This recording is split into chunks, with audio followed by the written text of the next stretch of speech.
Okay, here we are again. Intro has played. So, wait a few minutes and then we'll get started.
Alright.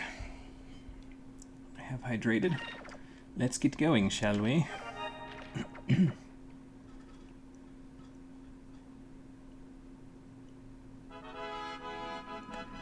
So I don't think there's anything really in our world that kind of gives off the same vibe as the freedom that the explorers of Skies of Arcadia probably feel when they go out into these vast oceans of air and try to find things that no one has ever found before.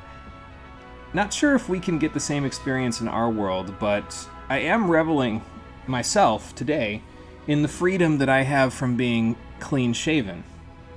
I know that's a bit of a strange comparison to make, but it's surprising how much cleaner I feel when I shave off all of my facial hair.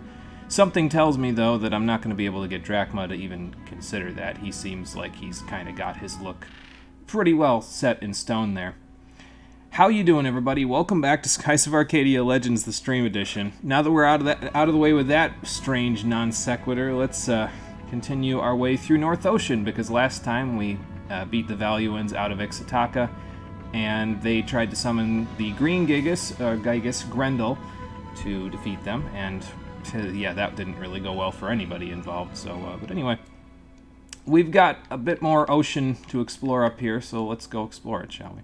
And it occurs to me that, well, A, there's a Valuan warship right there, and also B, there's a little section of the map right here that we didn't explore, so I'm going to go explore it now. I think this was where one of the ships was last time, unless it's just this, in which case, well, there might be something here for us to look for. Yep, right there. The giant throne. Well, maybe he lost his hammer. Maybe he threw it one day and ended up on the other rock.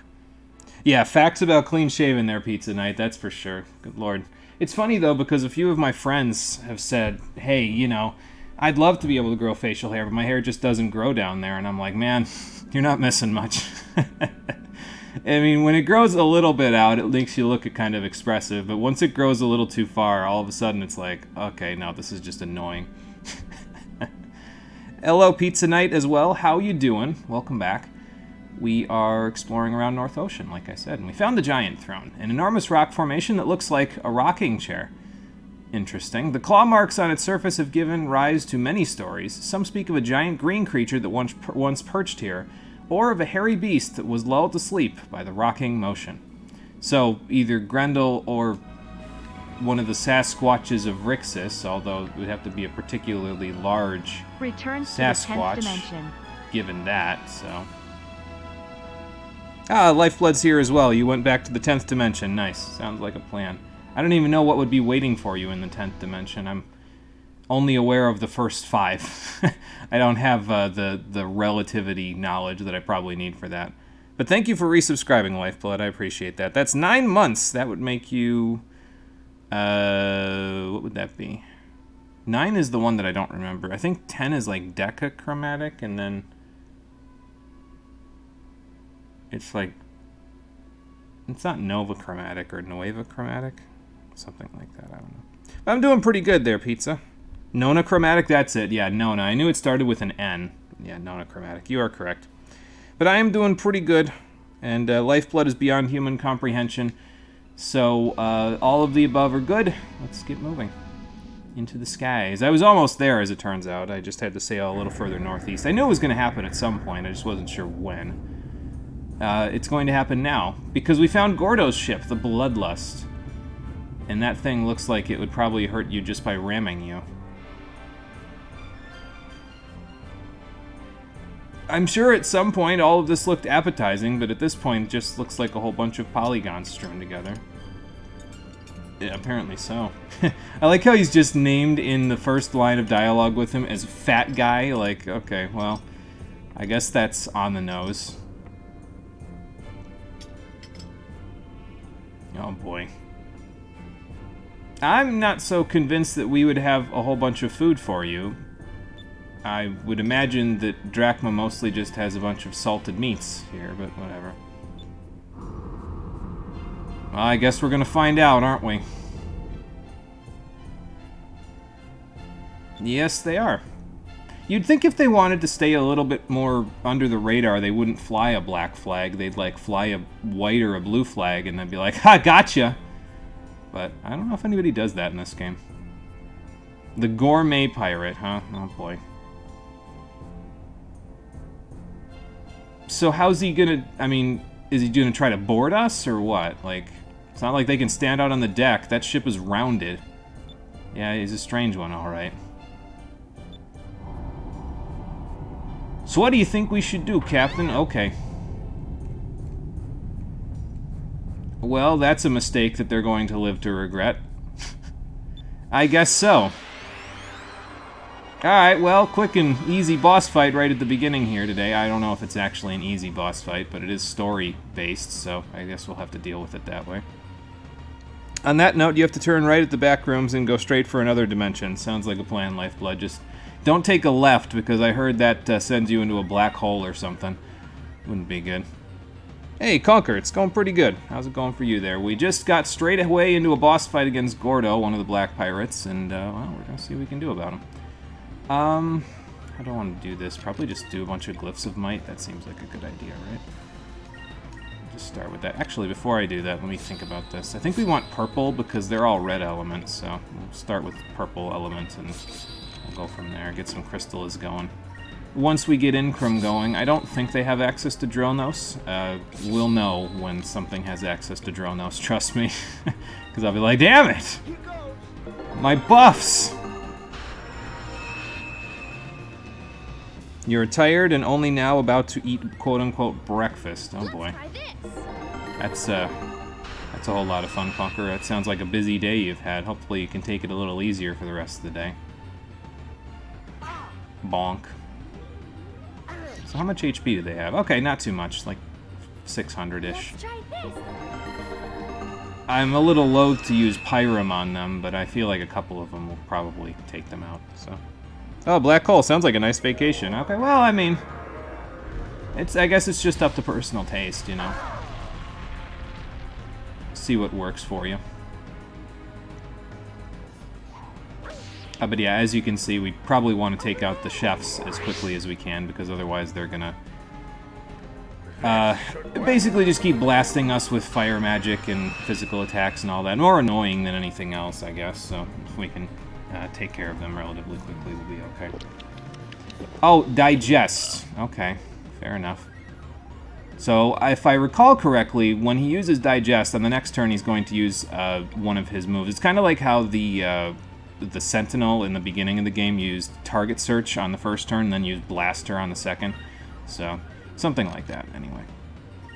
But I don't think we're going to be in too bad of shape with that. I might even use Pyre just to, like, try to... No, you know what? Yeah, actually I will use Pyre just to, like, hit the stragglers, basically. Even though they're red element, it should be okay, I think. Why don't you guard? And then... actually, why don't you Spirit Charge? Because then you can guard as well, so...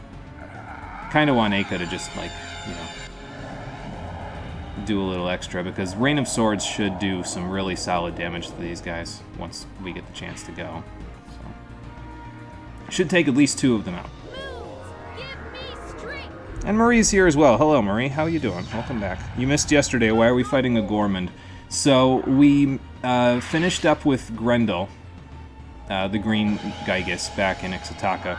So now we're in Northwest Ocean, and we're heading back towards Valua through the back entrance, but he's one of the black pirates that's out in this direction, so...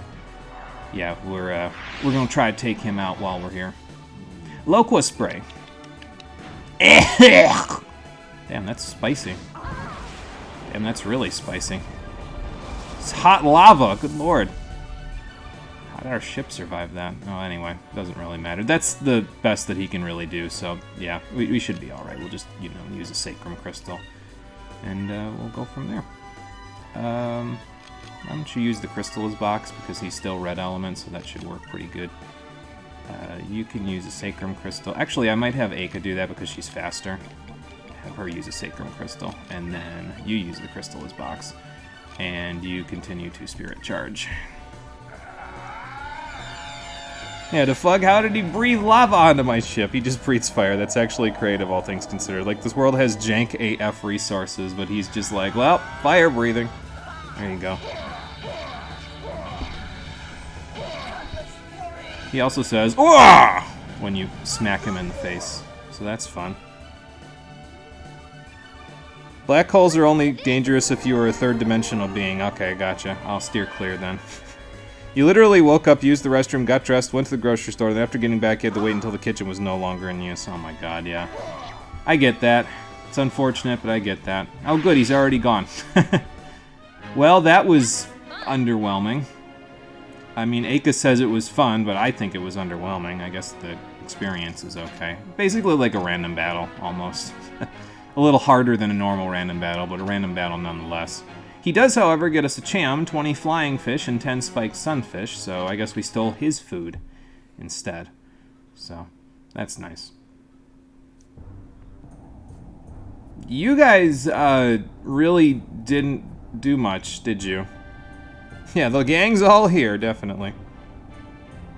Death by Counter, what is this, the Trails series?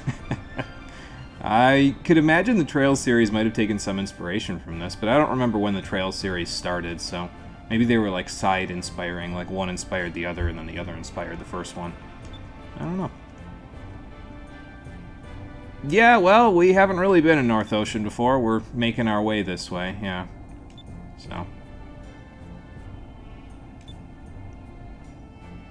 Yeah, that would be the guy with the metal arm behind you that didn't really do a whole lot. Except Spirit Charge. Oh. Well, I guess the news travels quickly, considering, so... Oh, to avenge your son, huh? Oh, okay, well... He's not too happy about everybody getting to know that part of him, is it? Is he? Oh, boy. Okay, bye. Have fun.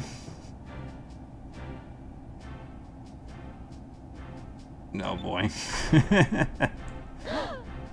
Aye, aye, Captain. Yeah, I think we've seen a new side of him today. Just like, well, okay, sorry for whatever's going on in your mind right now.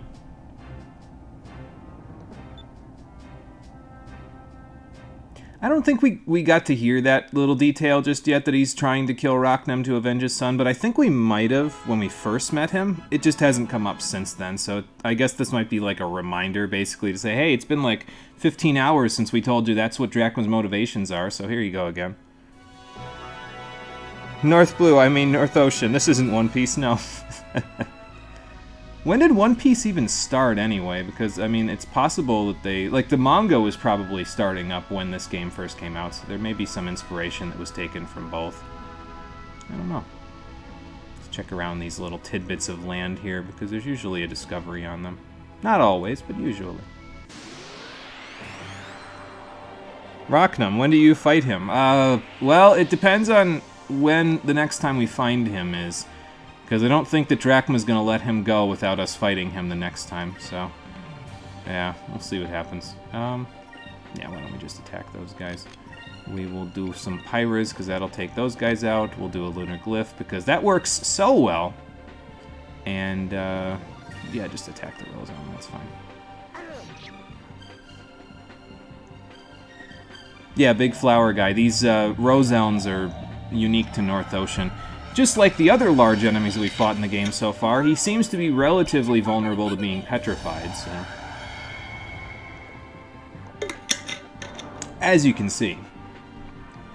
Again, never really used Lunar Glyph on my earlier playthroughs of the game, but starting to get a little bit... It's starting to be a little bit more of a thing that I will use often now, because there are a lot of situations in this game where there's one large enemy in the group of enemies that are available that usually is, it has more HP than the rest, so sometimes it's a little tougher to take out in one turn. We managed it this time, but not always, so...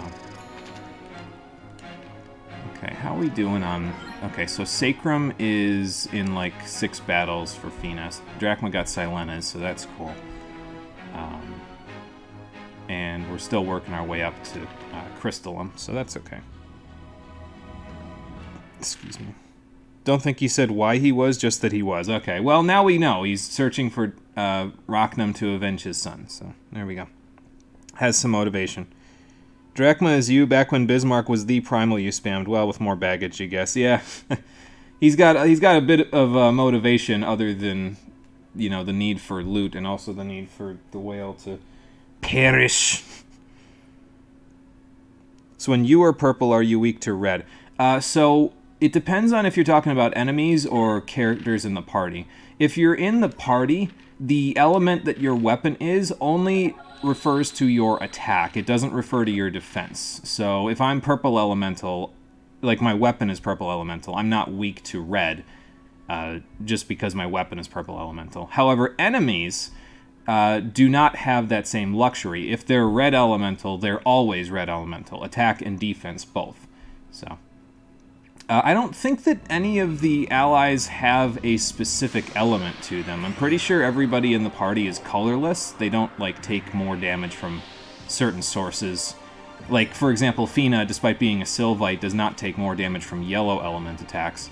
So, I don't know why exactly that is, but, yeah, that's what it seems to be, at least to me, so...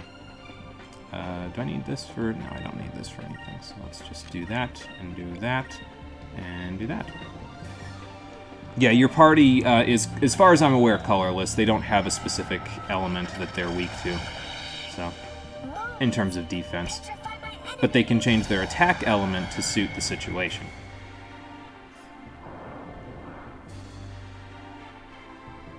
Yeah, so our party has no weakness, which is why the enemies in the game, specifically the bosses, have a tendency to do more damage than in other video games where you might have a weakness, because they have to scale the damage up a little bit because you're not weak to anything. So, yeah. Yeah, crits and statuses are the party's weakness, because, you know, that's just how it is for every one of these RPGs. Crits and statuses just ruin us. So, hold on. We can take this guy out without doing that stuff, because then I can Epsilon Mirror! And Crystal is box. And attack.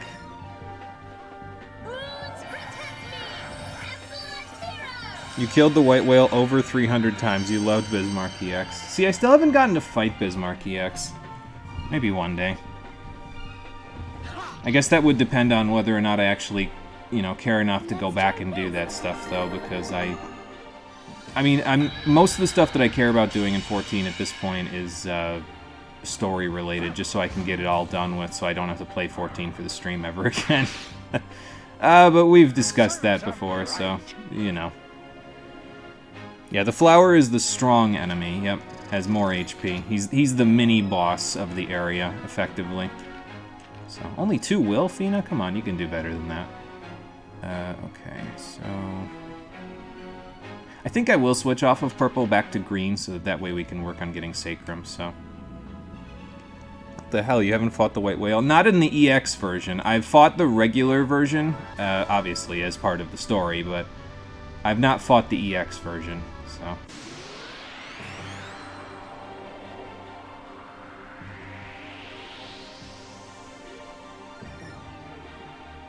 Okay, those guys are taken out by a Pyrrhus, so we'll do that, I guess.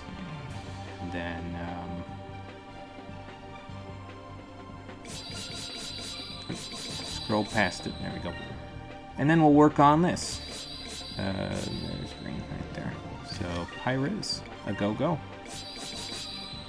And you can glyph this guy still. Yeah, there we go. I'll just skip that, we've seen that enough. Watch me, like, skip it, and it like, doesn't work, that's the petrifying. When the mount got patched in, you found a farm party for it that day. Oh, wow. Managed, like, 6 whistles before you had to go your separate ways. Yeah, I don't think I've ever really looked for it, to be honest. And Crystal Server isn't really, like, big on that sort of stuff. It's more of, like, a really, really casual server, at least from what I've played of it. Aren't a whole lot of people on Crystal Server that are interested in, like, high-end content, you know? They're more interested in, AFKing in Limsa Square. At least that's my experience. I don't know how true that is for everybody else, but that's been my experience. Yeah, to reiterate, the flower is the strong, as in, strong in quotes, sarcasm enemy, yeah. And from now on, it's going to be the enemy that we petrify every time. Because that seems to work pretty nicely. Oh, there's another ship over there.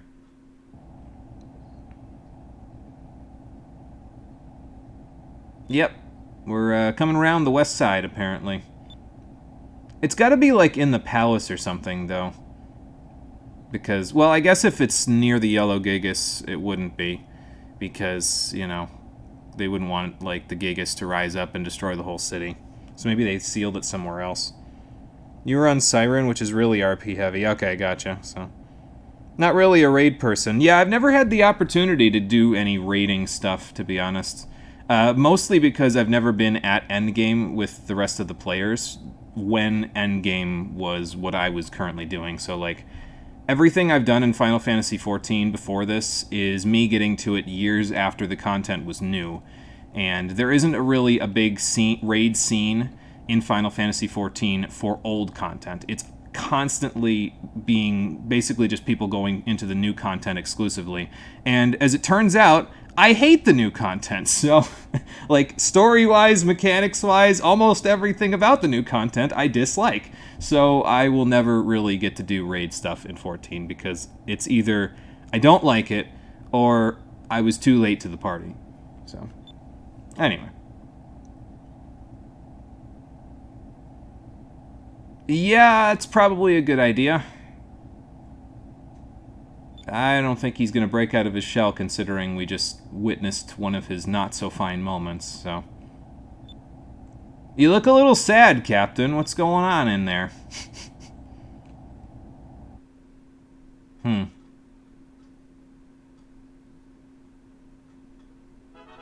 Well, okay, that was interesting. Is this a trader ship? Yeah, it is.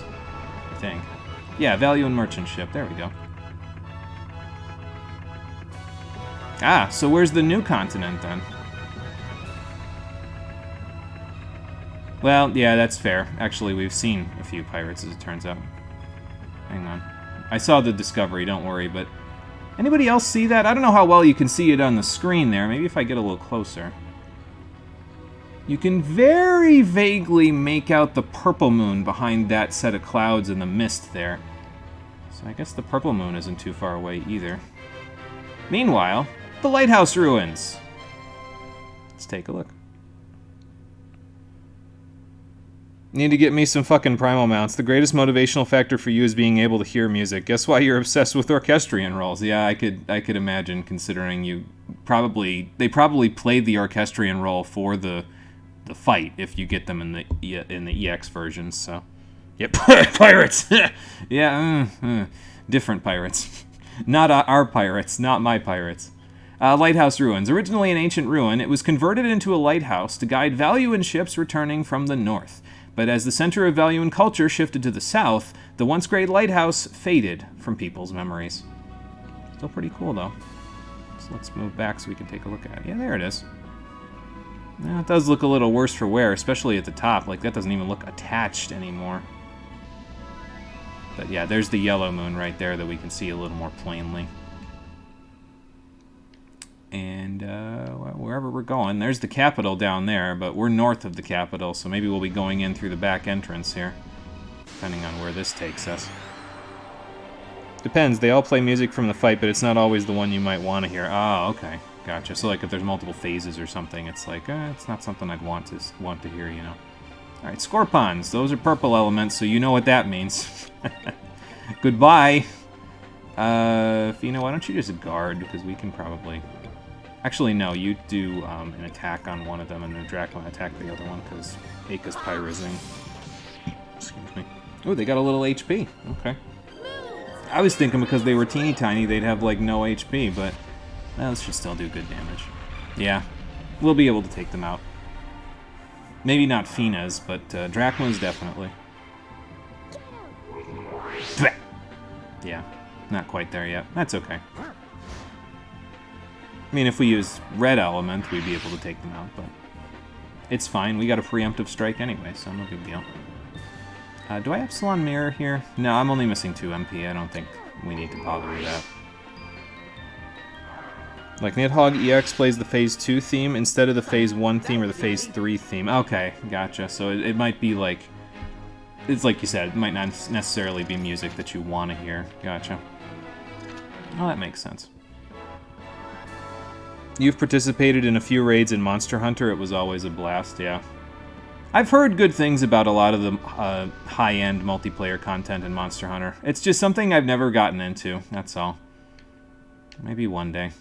Monster Hunter in general is something that I've never really gotten into, though. Just never been a big fan of the game itself. I don't know. I don't know what it is. Like, I play other games that are very similar to it in terms of mechanics, but Monster Hunter itself never really appealed, I guess. I don't know, it's odd. Monster Hunter raids are a treat until Behemoth EX and World stop.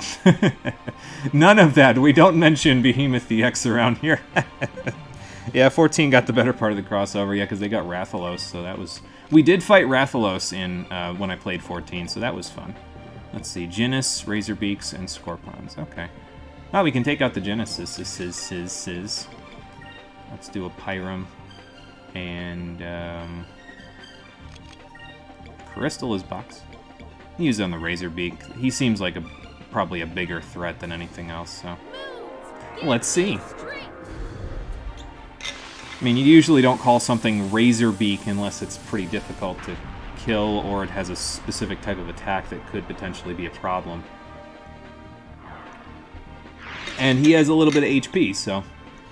Also appears to be made of stone, but we'll work on that.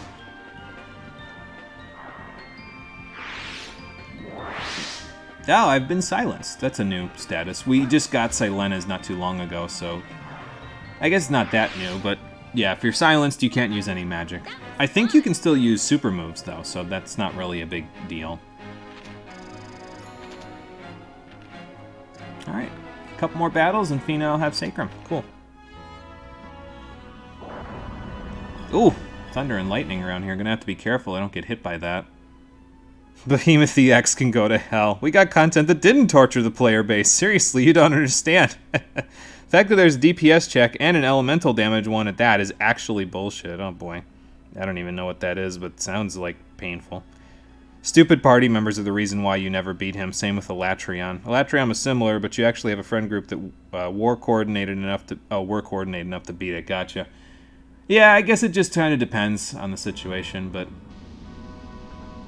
yeah, DPS checks in general are usually rough enough, but a DPS check that requires elemental damage could also be a bit of a problem. What is this here? Maw of Tartas. That's where we're going, actually, so I'm gonna go back and see about this crater.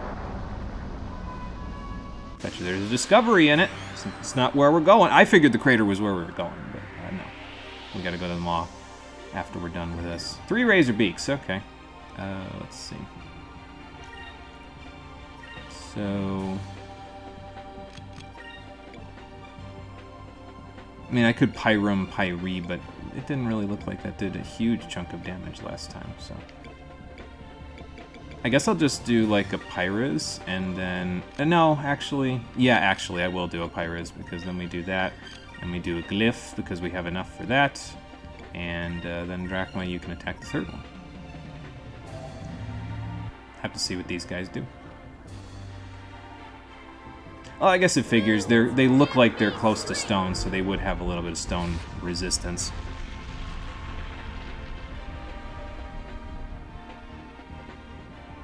I do, yeah, I know what DPS checks are. This one mandated elemental damage, if you remember correctly, and people were big on blast damage. Sometimes you gotta strike out on your own, to be honest. Yeah, closer to beating him solo than in a team, yeah.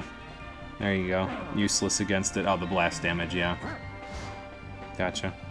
So for the elemental DPS check, it required elemental damage dealt by the party, like the dual Basil hunt. Failed like 20 times in parties, beat it solo on the first try. Best raid monster was the Black Halberd Dragon. Gogmazios, okay. That's an interesting name. I kind of concur with the whole sometimes it's better to do it solo than in a party thing, because while I haven't done any high-end raid content in Final Fantasy XIV, I have beaten all 31 stages of the Masked Carnival, which is the Blue Mage solo version of the high-end raid content of the game. Basically, it's almost like doing, well, a raid, except instead of doing it with a party, you have to do it solo. So everything that you do in the Masked Carnival, you have to figure out all the mechanics on your own, figure out how you yourself will be able to dodge and counter them, and then you can move from there, so, yeah. But I've beaten all of the stages in the Masked Carnival. That's probably some of the most fun I've had in the game, if I'm honest, because it allowed me to do things that I couldn't normally do, because I would normally have to go looking for a party that, on Crystal server, that was like a crapshoot. Like, if there are memes about how bad the party finder is in other servers in Final Fantasy XIV, but on Crystal you might as well be just pissing away your life, because the party finders there are not so great. But yeah, in Masked Carnival I was able to beat all the stages, not easily, obviously, because it was basically a bunch of high-end content all rolled into something you could do by yourself, but eventually, through determination and learning mechanics, I figured it out, so. Oh, GOG, yeah, that one. GOG was super fun. Never fought that one in a group. Did beat it solo. Actually missed there was something. Okay, I'll go back and I'll check it out. Masked Carnival was the best content we had, but I think Square Enix forgot Blue exists. Yeah, they were supposed to, I think, make new content for Blue Mage. Like, they were doing it every 3 patches, basically, so there was probably supposed to be something, like, in the most recent patch, but there was nothing. So that's just great. Anyway, we got Thrillax now. More spiny urchin enemies. Let's give them some Pyrum. Hardest Apex monster from Monster Hunter 4, Rajang. I've heard some horror stories about Rajang, so I can't speak to it because I've never fought it, but I've heard some people say Rajang was... so...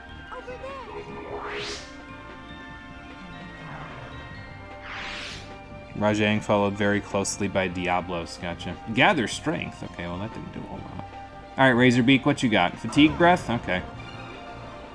That's fine. Fatigue has mostly an annoying sound effect, and that's about it. It also causes you to not generate SP until fatigue is cured, but it goes away after battle, so it's not really a huge deal. At least I don't think it is, anyway.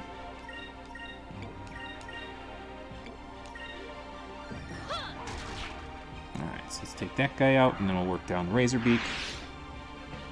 For you, it's Devil Joe. Gotcha. It's a final solo quest. Did you know? Perhaps. Oh, nice, a crit. Not that it makes much of a difference. Cupil looks the same whether it's a crit or not, but, you know. That was easy.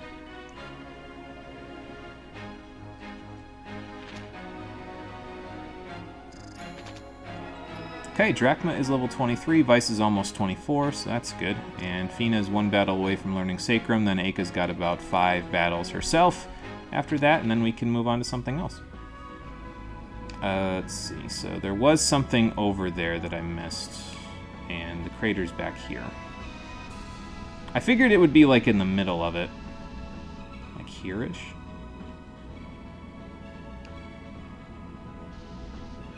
But 'twas not.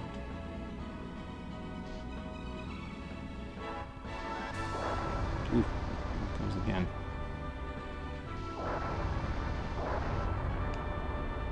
I'm not seeing anything in here. I did see the Maw of Tartas, but maybe I was in the wrong crater. There's another one right here, so... I guess we could just go to the Maw. There isn't really a whole lot else going on out here. So, other than, you know, the rest of Valua, but we don't really need to go there. I just want to Lambda Burst them. No, that'll probably do about the same amount of damage as Pyram is doing, and for less SP, so...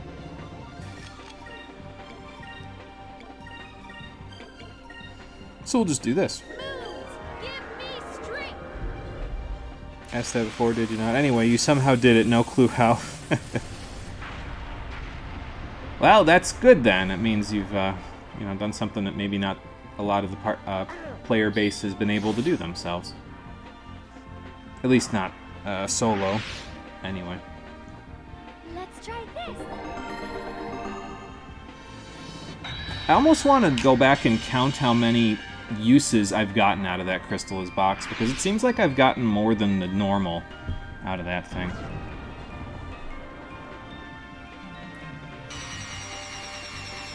I don't know.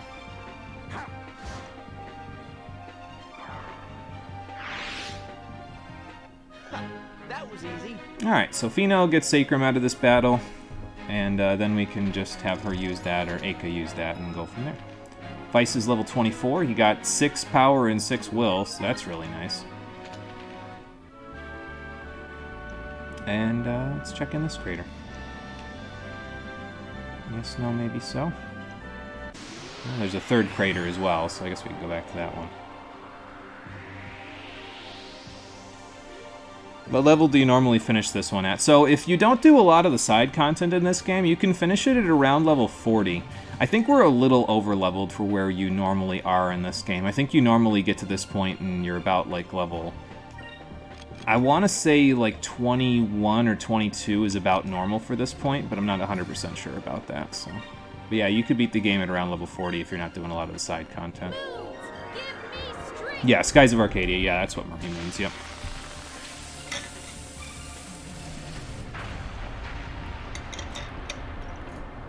Oh, something was guarding.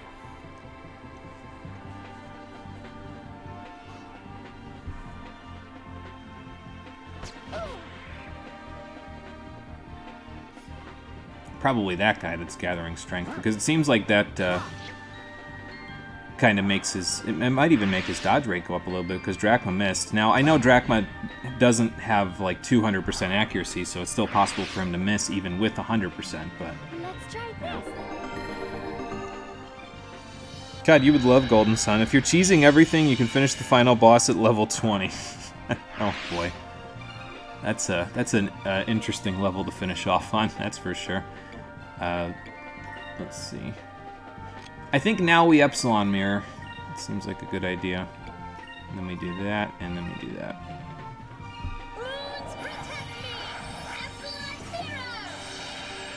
You've heard many tales of Golden Sun. Yeah, I've heard quite a few tales around here as well, because Balius wants me to play it, Marie wants me to play it, so I will be playing it as a part of the whole list of suggestions that I'm going to go through, because Balius actually asked for it after giving me like $50-something worth of subscriptions. I said, this is too much, now I got to do something for you. So, and by that I mean like $50-something worth of subscriptions in the space of like 2 months, which was excessive. And honestly, I probably should just give the money back. I don't need it, and it's a lot. So, more than I deserve, I think. Oh, excuse me. Alright, well anyway, the maw's over here, so let's head that way now.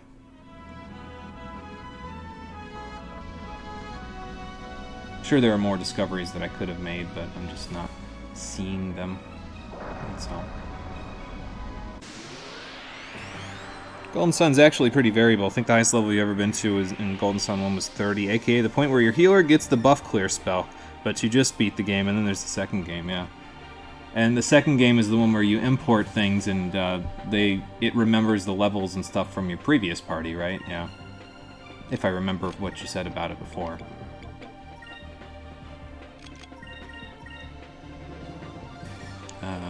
Yeah, use it on the Razor Beak, and then there you go.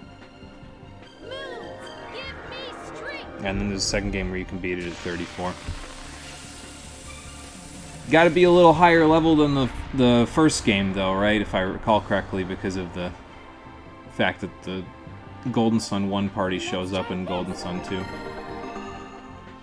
So if you have to beat them, you're going to need to be potentially a higher level than them.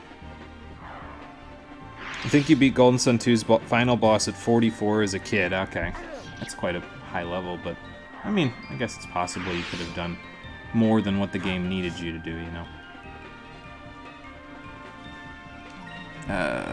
Scorpon's almost dead. Thrillick's almost dead. Let's do this stuff. There we go. Oh, money makes it happen sooner to play request games, looks at wallet. I'm sorry, little one. No, money normally doesn't do it. I just felt bad in that particular case with Balius, because Erie is giving me like $50-something, and I don't have stream suggestions open, so it's not like he can just say, well, I'd like to see this game played, but he's giving me all this money that I definitely don't need, and I'm just like, okay. Listen, I gotta give back somehow, and this is the only way I can think of. But yeah, normally money doesn't make the difference for me, it's just kind of there. Anyway, let's go to the Maw of Tartas now that we've scooted over it a few times.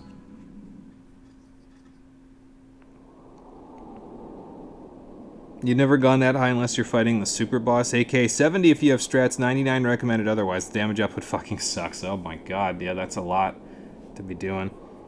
No need to worry, you are poor, you cannot. Yeah, but still, I don't want to give anybody else who's watching this who might have a deeper wallet a different idea. It's not the money. The money doesn't matter to me particularly. Like, you could give me the cash if you really want to, but I will still be here whether you give me money to do it or not. So, there's a little section over there. Is that where the Cham is? Oop, hang on. Right around here. Where are you at, Cham? Cham? Wait, that's not a Cham. What the hell's a Cham? Well, first of all, let's use Sacrum since we just got it so we can top off. There we go. And now let's take a look at it. Because we also have a Cham from before. From the, that there Gordo gentleman. Cham. So this is the final variation on a Cham. It's a contaminated Cham. And if you use it on Cupel, he will give you back all of the Chams that he's already eaten. I'm not going to use this one just yet, but I do want to keep in mind that we have it, because we need one more Aberic Cham. We have enough Chams now, but I need one more Aberic Cham before I can feed him properly to give him the evolution chain that I actually want him to use. So, and it's not Cupel Star, so, but we'll get to that in a little bit. We just don't have access to it yet. When Omega Evolution did his Layla solo of Tales of Asteria's bosses, he used the super boss for a similarly named boss. He's played Golden Sun 1 and 2. Bastard knew what he was doing, even used the boss theme. Oh boy, yeah. Yeah, Omega did that, though, with a lot of his solo stuff that he did. He'd include the boss music from, like, a lot of other games, so. It's cool. Oh, there's another Cham around here somewhere. Probably another Cham. Let's take a look what we got in here. I wonder if this is the seal. Oh, okay.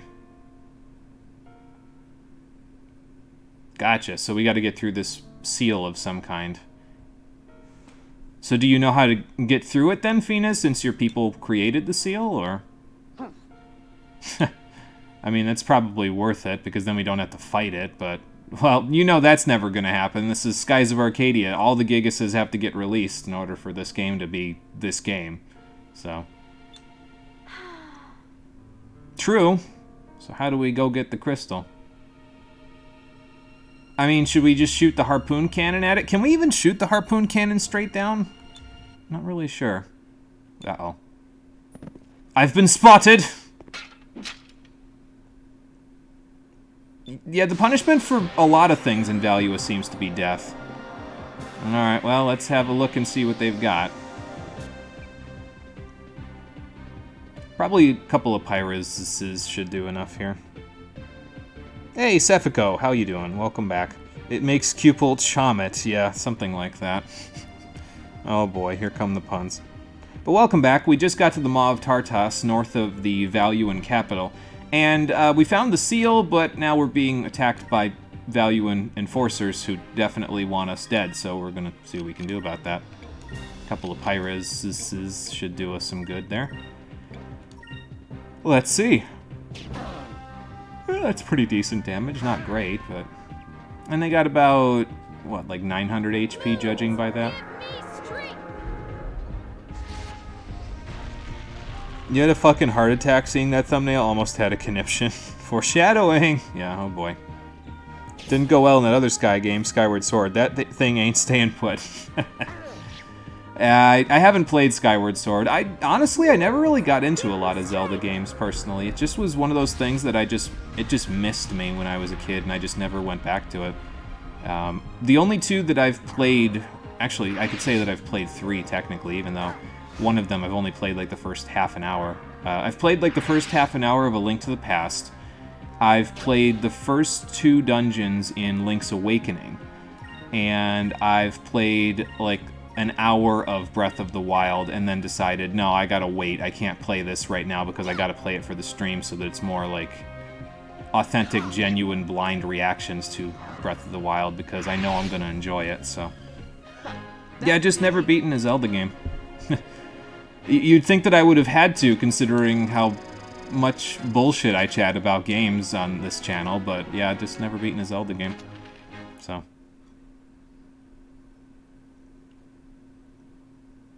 Well, good, but I think we just killed most of your men, so whoops. Unless we just knocked them out. Seals are very ineffective when there are main characters involved. Yeah, that's true. We'll find a way in somehow. Kinda has a Gigas you put in a hole, too. Maybe the game got inspiration from here? Yeah, something like that, maybe. Because we did use that to defeat Grendel last time. Stuck him in a big hole. Should play Twilight Princess, the best Zelda game. Yeah, I've heard a lot of good things about Twilight Princess. It's kind of like between, like... I think a lot of people have a lot of different Zelda games that they'll say, yeah, this is the best one, this is the best one. Like, I've heard this is the best Zelda game about A Link to the Past, Ocarina of Time, Majora's Mask, Twilight Princess, a very vocal minority from Skyward Sword, and Breath of the Wild. So all 6 of those, I've heard at least a few people say, yeah, this is the best Zelda game ever. So, well, there you go. Oh, man, the Sylvites really forced that thing closed, didn't they? Yeah, you know, that actually kind of makes sense. Yeah, because they'll figure out how to get this one open once they get all the other ones. Well, like he said, they're not really concerned about this area. You're gonna raid Nazarad? Why? We already have the crystal. Why would you want to do that? Oh, okay. So, is Rocknum going to Nazar? Is that why they're going there? Oh boy. Well, now Drachma has a reason to go there. Or here, or somewhere. Oh, okay. So he's here. Well, I guess we know what we're doing next. Yeah, I was gonna say, now we have to do a favor for you, right? There you go. Yeah, we gotta go with you. I mean, one hand washes the other, and we've already asked you for favors quite a bit, so... Twilight was your favorite of the newer bunch. Wind Waker's also great. But yeah, actually, that's another one. I've heard a lot of people talk about Wind Waker highly as well, so I keep forgetting about that one, though. It's kind of like in the middle, I guess. Look, nerds choose Ocarina of Time, and Chads choose every other Zelda game. There you go. You say newer, but those two were out like 12 plus years ago. Oh, Wind Waker is 20 years old. Yeah, time just keeps on slipping, that's for sure. Slips right through our fingertips. Suddenly we'll be ancient, and it'll be like, where did the time go? Oh boy. Anyway, enough about existential crises. Let's talk about Rocknum. Well, I guess it's going to be a little sooner than we thought, but I was going to say, it'll give him a chance to test out the harpoon cannon. Let's hope that or die trying isn't a death flag, because Drachma's pretty damn good in terms of his fighting prowess. How am I supposed to spirit charge if you die on the end of Rocknum's whatever? Well, there's another Chom. I think these count in the treasure list, so if you're looking for to unlock the 3 great secrets with like an 100% treasure list, you're going to want to grab these, so there you go. And I think that's the last one. So is this like a Stonehenge reference? I just thought about that because of these stones right here, and then it's a big circle with a bunch of stone monoliths around it. I guess it could be a Stonehenge reference, but... Well, actually, that kind of tracks, because Valua is kind of like the British Empire during the colonial era. Except a little bit more, well, technologically active. Anyway, let's go back to the Little Jack.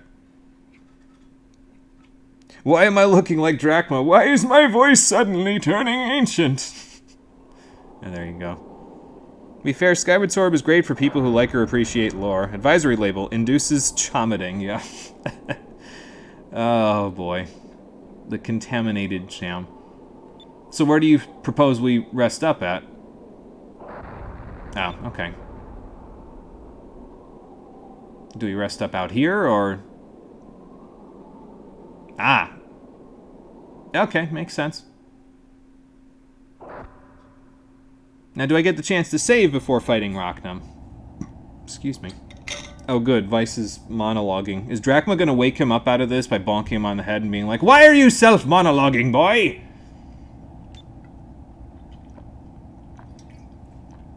Yeah, to be fair, you'd probably have a little PTSD considering he almost murdered us. Okay. Well, let's hope taking a little walk allows you to save. Yeah, you could go to the bridge of Drachma's ship at any time in the world map by, excuse me, pressing the start button and then hitting to bridge, so... Yeah, there you go. Oh. Shit! Wah, wah. Well, I guess we're not going in there. Can I go in here? Yes, I can. Is this the escape hatch? Because that... I mean... I think it looks vaguely... Yeah, here's the lifeboats. Okay, well, if we need to get out, I guess that's how we get out. Boy, that's not foreshadowing for anything that's about to happen now, is it? I mean, is it really foreshadowing if you've read Moby Dick before this? Because, like, if you've read Moby Dick before this, you probably know what's happening. Well, maybe he's out for a walk, too. Let's go have a look. So does Vice pull a Vaughn and finally gets his own airship? We'll see soon enough. We'll have to see if Drachma makes any accommodations for me or not. I think this is out on the deck. Is he up on the bridge first? Let's go check that out. No, he's not up here. Well, consider how old Drachma is, and that'll tell you why it looks like it's been sitting in the sun for ages. Alright, he's probably out here.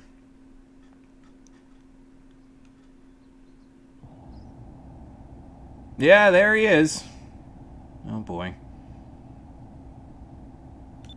You sitting out here by yourself, Captain? What's going on? Yeah, well, couldn't sleep. PTSD's kicking in.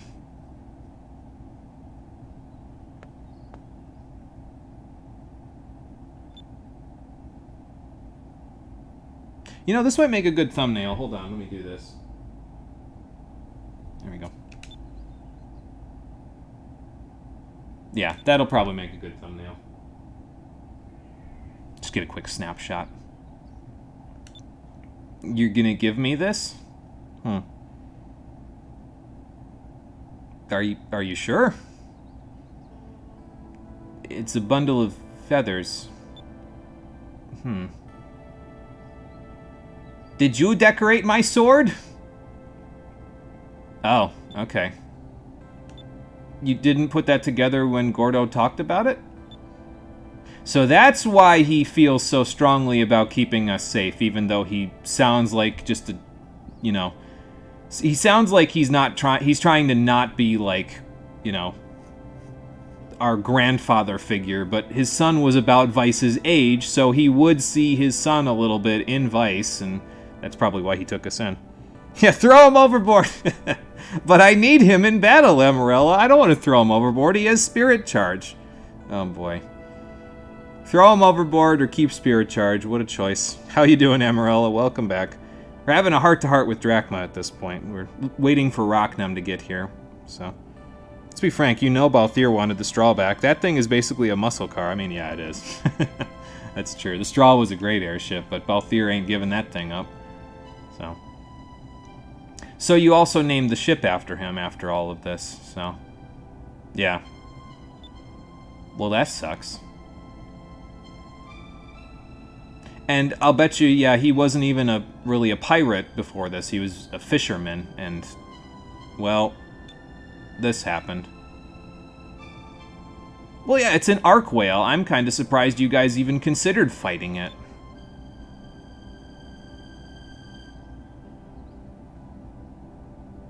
Man, that's no good. Sorry to hear that, old man.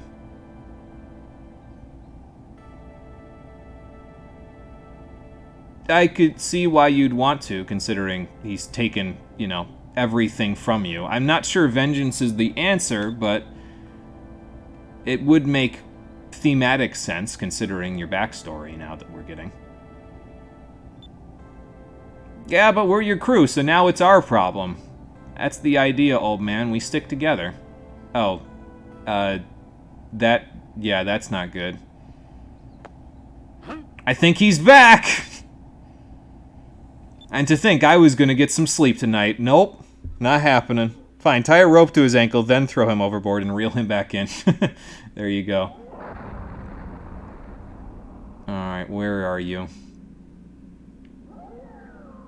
I think that if you follow the sound, you'll find him, if I remember correctly, and the fog. Oh, I think I found him. Nope, I found a random encounter instead. You guys are interrupting the moment here. I'm supposed to be looking for a whale. I'll just run. Retreat. Maybe. Nope. Okay. And now they're calling allies on us. Well, that's just great. It isn't the answer. It's closure. Yeah, that's fair. Yeah. Oh yeah, I forgot to mention that about running, because I barely ever run. So when you use the run command, everyone in the party guards automatically. So that's kind of nice, actually, all things considered. Let's see. So we're probably going to kill all the Genesis, but the Razorbeak will, of course, be alive, because it has a lot of HP. So let's just do this and that. And we'll see how we do. Yeah, boy! You call that running? That was sauntering at best, yeah. I guess Vice isn't in a hurry. Probably because he knows that running away affects his swashbuckler rating, so he's like, how do you expect me to be the best pirate ever if you make me run away? Don't worry about that, we'll fix that eventually.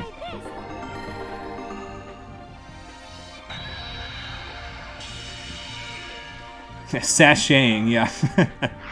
You can come up with a whole bunch of words for how not in a hurry Vice was just there. Oh boy. Well, it's fine. We got to see an enemy that we didn't have in our bestiary, so that's okay. Oh, it's a merchant ship.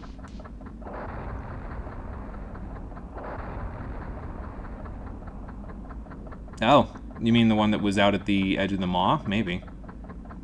Oh, okay. Well, that makes sense. Valua, yeah, would probably... They've probably run most of their yellow moonstones dry, so... Also, you should probably get the hell out of here, because there's an arc whale somewhere in the vicinity. So now I just gotta listen.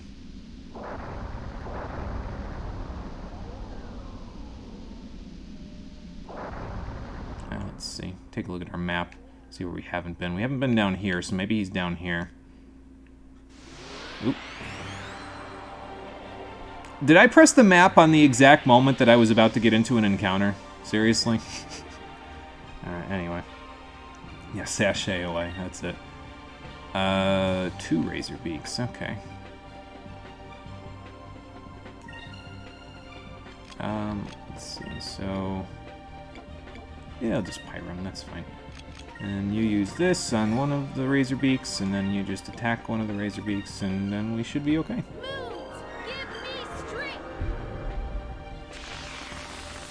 Don't you love how Fina is similarly leveled now instead of like 10 levels under leveled? Yeah, she's in a lot better shape than she was the last time we were in Valua, that's for sure. Oh, so are you fucking serious? Moment is long past, like, fuck, yeah. Well, apparently the game thought, no, he needs to get into an encounter. Like, I didn't move I should mention that. When I pulled the screen off of the map there, I didn't move the control stick. So that's why I was so surprised, because I was like, I'm not moving. I hit map, and then I came off of map, and it was like, bzz, instantly. So that was why I was so surprised. Alright, well, Aika's level 24 and has Sacrum, so that's good. She also got 9 quick, so that's pretty damn nice, too. Extra dodging. How is that box not broken? We've used it like 25 times at this point. It's pretty ridiculous. But yeah, not broken yet. I don't know how, but it's not.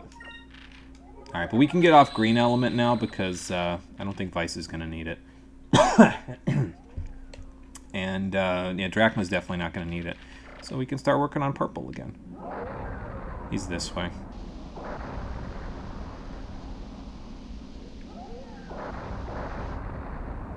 He's not this way. Okay, so he's back that way. Gotcha. Yes, sir. I didn't know which direction he was in. I just figured he was this way because I was trying to follow the sound. I'm going, Drachma. I'm going. Hold on. Let me turn around. There. He's got to be right around here somewhere. Is he over here?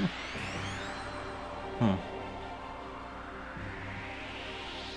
Maybe the fight could wall you, so they put in a grind spot. Oh, maybe.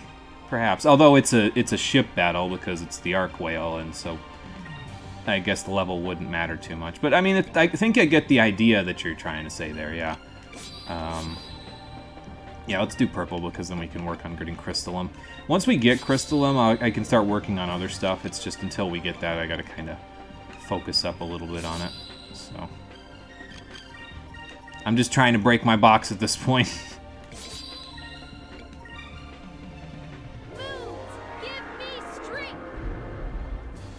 Kind of do and don't like how you get magic in this game. You feel it's kind of cool, but yeah.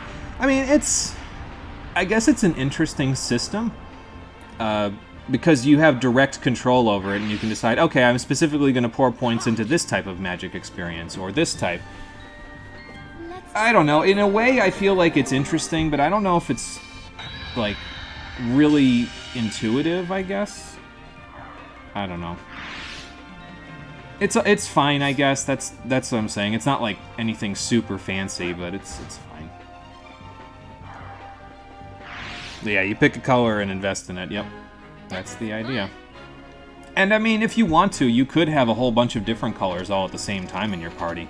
I just prefer to focus up on one element because then I can get a bunch of stuff earlier than you probably need to get them. Like, at this point in the game, you probably shouldn't have Sacrum because that's like 5 out of 6 green spells done. Now, granted, there's a ton of other spells to learn, but you really don't need to go beyond Rizalim and Silver unless you really want to turn them for some reason, which I don't know why you'd want it. Blue and yellow don't really have too much use when you have access to red spells. And, well, the crystal spells are great for boss fights, so that's why I invest in them.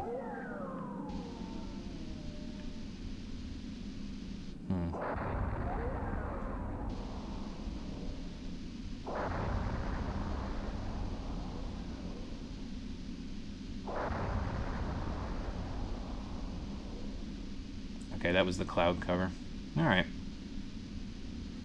So if I go this way, is he going to yell at me again because it's somewhere in that area and I just need to find a specific spot? I don't remember where you need to go for this particular section, so that's why I'm kind of flying around blindly.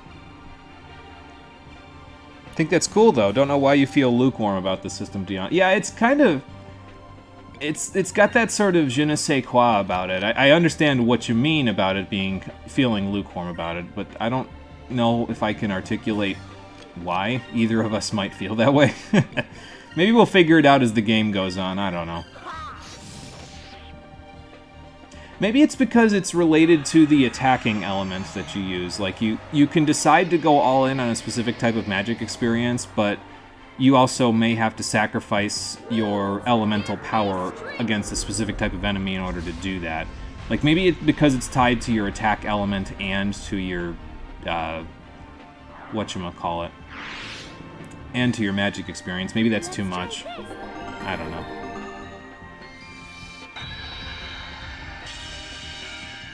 Alright, Conquer, take it easy. We will see ya. Why are you suddenly speaking in tongues in French? I don't know. It does have a certain je ne sais quoi, though, about it. Like, I can't put my finger on it. I guess that's the English version of that, because je ne sais quoi is just, I don't know what. So. We did it!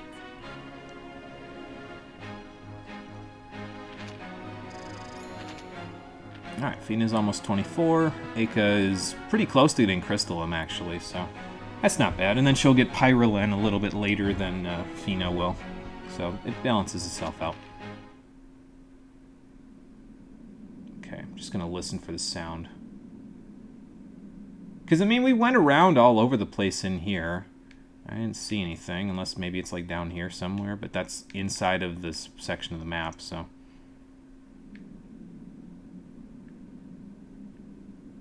Okay, yeah, this is he's somewhere inside, so he's got to be around here.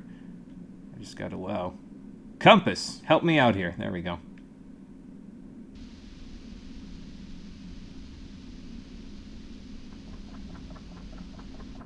I might even look up where we need to go. Je ne sais quoi, translated to je ne sais quoi in some commercial. Don't remember which one. So like in the subtitles or something, maybe? I don't know. That's interesting. Let's hang on, let me see.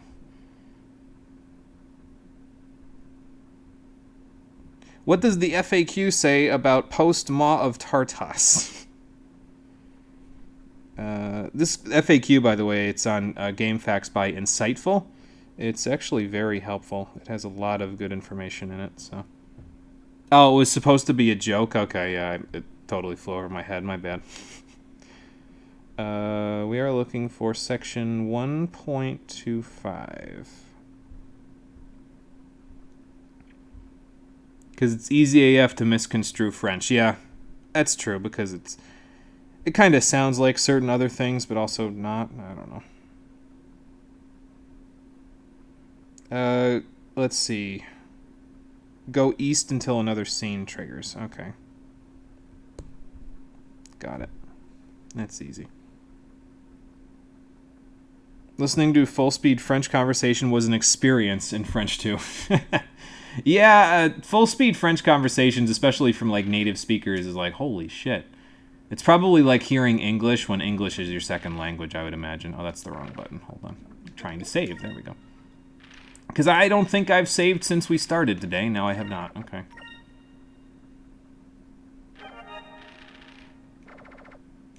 Alright, so generally we'll head east now. That's where we started, was right in here. So. Dude, French was so fucking fast, yeah. Oh, yeah. And I imagine it's the same in Spanish as well. If you listen to a Spanish conversation, it's really fucking fast, too. You barely caught what was being said, yeah, understandable. Oh, look, a new looper type. U-loopers. Probably yellow bloopers, but, you know, same difference. Anyway, we're going to try to beat that guy up as quickly as we can, even though there are other enemies with potentially more problems that we can run into. So, let's see if we can hit him. We'll have Aka go after him next turn. Because she has the 150% accuracy, so... I mentioned that already, I think, but all the loopers have basically an 150% physical dodge rate. So if you have an attack with 150% accuracy, it completely negates their evasiveness, so then it's just a matter of do you hit or do you miss? You don't have to worry about it being stacked against you, you know. So apparently it didn't matter here, though, because, well, he's gone, so... Alright, anyway, let's take out these Thrillax, and let's just do that. Apparently they've got halfway decent avoidance, though, like dodge of some kind, because Drachma's still having trouble hitting them, despite having 100% accuracy. It might not be true 100%, though, because his weapon's accuracy starts out at 80%, and we've gotten it up to 100. So it might be like his true accuracy is like 90% or something. I don't know exactly how accuracy works, but there you go. It's been a while. What the fuck was Valua's endgame? So they want to have all of the moon crystals because they're looking for a new source of energy. So from what I understand, they're looking for the moon crystals so that way they can effectively use them as limitless sources of power, or they could use them to go to the moons so that they can mine the moons for crystals. Probably the former, but honestly, considering it's Valua, I wouldn't put it past the latter. So... Speaking of which, Valua is probably having some trouble right now because... Oh, there he is. Captain, do we just take him head on, or do we go around him and then use the harpoon? We should probably move to the... Vice, move to the side. Vice, this is not a good idea. Okay. Damn.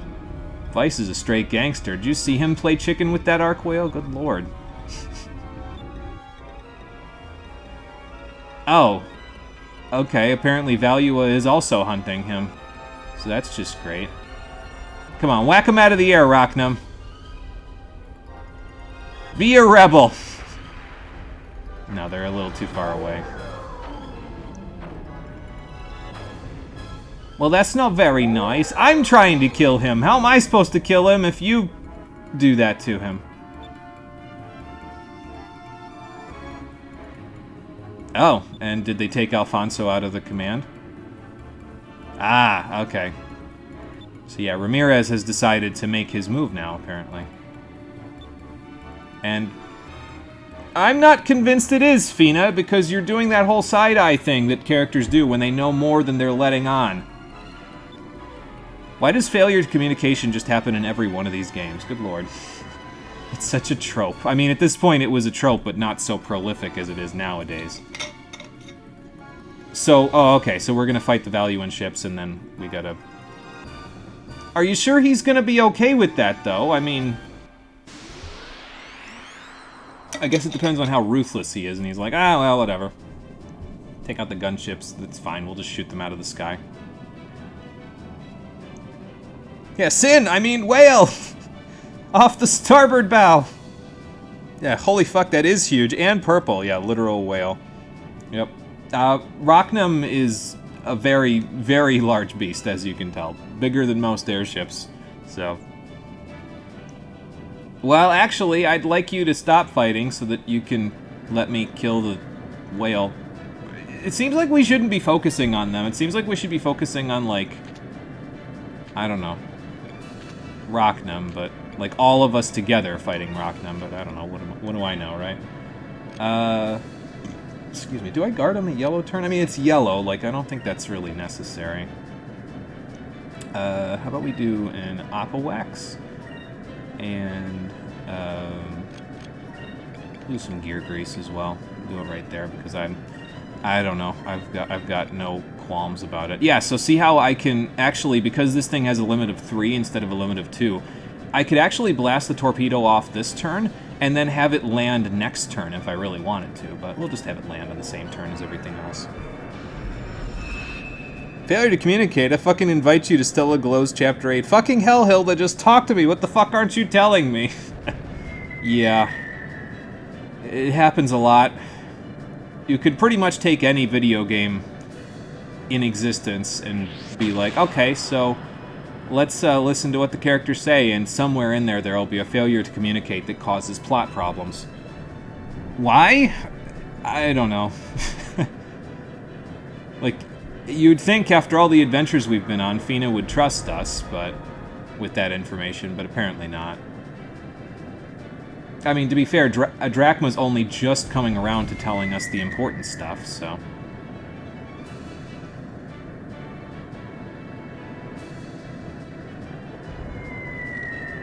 Well, the torpedo hit.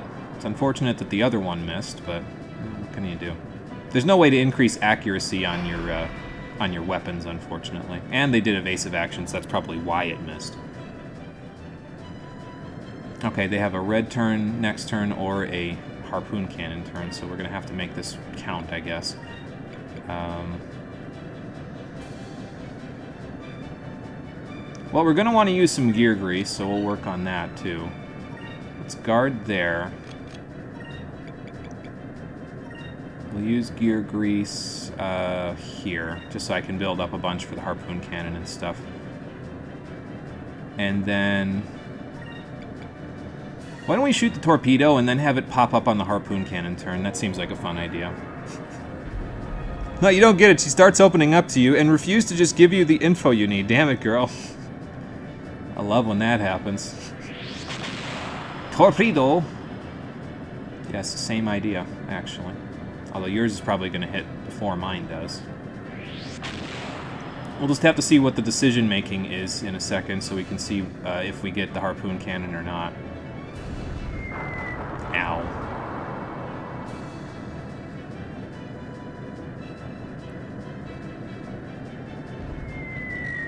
Vice, I need you to actually hit with that cannon.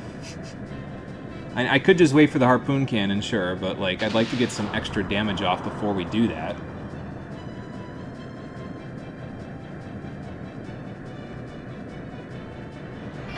Like, it dilutes her fucking character when you realize that she won't stop making stupid AF decisions. I get why she didn't say anything, but yeah. It's just like, wait a minute, hold on. The characters are supposed to grow and develop across the game, you know? So. Fight aggressively and close in on the enemy. Surely this will get me into harpoon range. Yes, it will. There we go. Perfect. Alright, let's blast them with the torpedo and the cannon at the same time. Aka, you guard there. And then... is Drachma, like, set in for the turn? I don't think so. I think he'll still get it. It's just that he can't use it on the harpoon cannon turn, obviously. So... why don't you Sacres there? And then you shoot El Cannon here. We'll see what we can do. But goddammit, I'm so sick of playing this song and doing this dance. Hilda's the antagonist for all of this game before Chapter 8, so you get it, you really do, but you hate it, yeah. Understandable. Again, failure to communicate is just one of those tropes that shows up everywhere, but it's often annoying, so... I just did 21,000 damage that turn, so I guess I didn't really need anything else now, did I? Alright, fair enough. Alright, Rocknum, you and me, unless Ramirez decides to be a butt, which he just might, considering we just blindsided one of his ships. Oh boy, here we go. Alright, everyone in chat, let's guess how badly this is going to end. Should we, like, cut the... okay. Oh boy. Well, yeah, what did you think he was gonna do? He's one of the most ruthless people in the Valuan army. Like, of course he did. Oh, boy. Captain, I think we need to either get a repair going, or we need to get out of here. Yeah, but you may never get another chance if you stay here, either. We gotta go. Well, no, I'm telling you to live because your son wouldn't want you to die recklessly like this. That's true. and that's also true. Come on, old man, don't be stubborn. Yeah, exactly.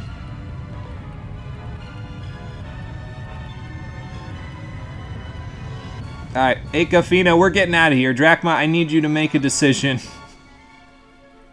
Like, now. Hang on, is he still standing around here? No, he's in my party, okay. So I guess we are actually all going. Let's get the hell out of here! Torpedo is totally needed. Oh, absolutely, yeah. Definitely. Definitely needed the torpedo. I went the wrong way. The lifeboats are upstairs. Damn it. This is kind of bad. You have to ask something. Sure, go for it. How do lifeboats work in this universe? I would imagine they just use air propelling power. So, oh, that's the deck now. That's the wrong place. So, yeah, the lifeboats were downstairs. My bad. I just went there, like, a minute ago and saw them, and they were down here, but I looked there, and I was like, oh, it's not in front of me. No, it's actually over here. There we go.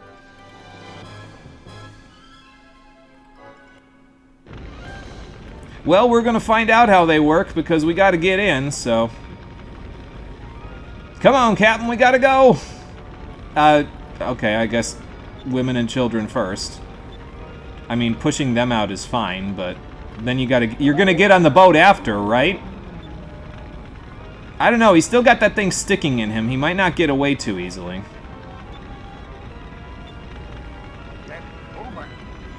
I got a bad feeling about this, because I get the feeling he's not just pushing them out because women and children first. Come on, old man! Drachma, no! My spirit charge, no! Oh boy. I guess he decided it was worth the try. Is that... Oh my god. Ramirez, you bastard! Why are you firing on us? We're practically civilians here! Well, they did say he was ruthless. I guess we now know how ruthless. Vice, hang on! This is going really south all of a sudden, isn't it? Oh boy. I just hope we got clear of the little jack enough to where we don't go up in a blaze like it did. I mean, we're already going down. I don't want to go down in a path of fire. Not the spirit charge, I know! How could they take it from me? I invested so many moonberries. I invested 3. Oh good, I washed up on the Destiny Islands. Fantastic. Or maybe the Mystic Ruins during Tikal's era. Something like that. We can't be in Valua anymore, though, because the sky is clear. How far off did I veer from my course? Good lord. Yeah, I hope so. Well, I guess now we gotta figure out where we washed up at. But yeah, Akafina and Drachma have all left the party, and we're by ourselves. And this is cool, because now there's this situation where we're just Vice on a deserted island, and we're going to have to figure out where we are and how to survive. And it's kind of interesting, because it's like, all of a sudden, it's like, holy crap, we're in the middle of a situation that we can empathize with, because now Vice has to think about food and water and shelter and all this other stuff from the limited resources that he has, so... You genuinely feel bad about this one? Yeah, I get that. Ruthless doesn't instantly mean cruel, though. It means you just only care about the endgame and the rest doesn't matter. Yeah, so I guess he's cruel, then. Because... Or he's just trying to be an actual, like, pragmatic villain and kill the main characters before they become a threat. That's possible, too. He's read the script, I guess. Yeah, I don't think we're getting out of here on this boat. Not unless we repair it. I'm gonna need an axe for that, though. Fantastic, I'm playing Minecraft now. That's just great. Should I save in a new file since we're deserted, stranded out here? You know what? Why not? Let's do it. You never know. I might not be able to make it out of here alive. Yeah, here comes Waka, using his blitzball to get us off this freaking island. Oh boy. Nah, he is ruthless. He knows you're a threat, so the only thing that matters is getting you out of the pictures. Yeah, that makes sense. Yeah, punch the trees, for God's sake.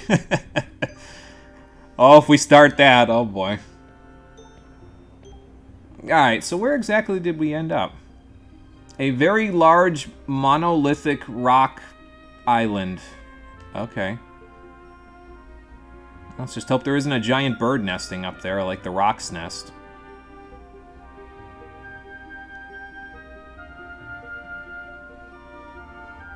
Yeah, I don't see any other people here. Oh boy. But yeah, so the key now, let's go find some shelter. We'll have to, you know, get all cooped up for the night. Vice, what do you have equipped anyway? Because if there's anything that's here that's not friendly, we're gonna have to be able to defend ourselves. Like, okay, that's fine. Excuse me. Oh, I'm Vice the Bold now. That's cool. Got a new title from all the good decisions I've been making. Well, let's take a look around while we're here. There's already some fallen logs, so maybe I can use those to repair the ship. They look a little large for a 17-year-old boy to be carrying around, but hey, Vice has carried around all those other heavy things, so maybe he'll be able to figure it out. Cave over there, so we'll go back there in a second. Oh, there's another cave here. All right. Let's go check this one out first.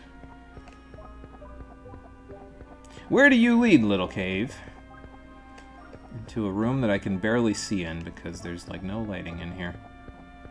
Don't know how well lit it is for everybody else, but it's not very well lit for me. Is there like a little... Yeah, there's a little section here. Okay. I'm actually not sure if there's any encounters in this part until after the first night you rest. But we'll see. Also, there's a... Is this a person? Well, it was a person. Doesn't matter that you're on lifeboats. So glad you're not the only one who thought that. I think this is Dragon Roost Isle. Is that from Wind Waker as well? I feel like that's... I remember that being from Wind Waker. But I could be wrong. Yeah, probably. Unfortunately, he didn't exactly make it, so... Hopefully we'll find rescue or something sometime. Gonzalez? Oh god, the Paper Mario reference. It's coming back! Mario, no! What's he got in his pocket? Oh. Well, maybe. It's missing a piece, though. Huh. Well, I guess that's not going to help me, but maybe it's like a piece of a treasure map or something? Yeah, probably a good idea. We'll just hold on to it. Surely it won't become a key item that will be very important very soon. Are we going to bury him at sea, or...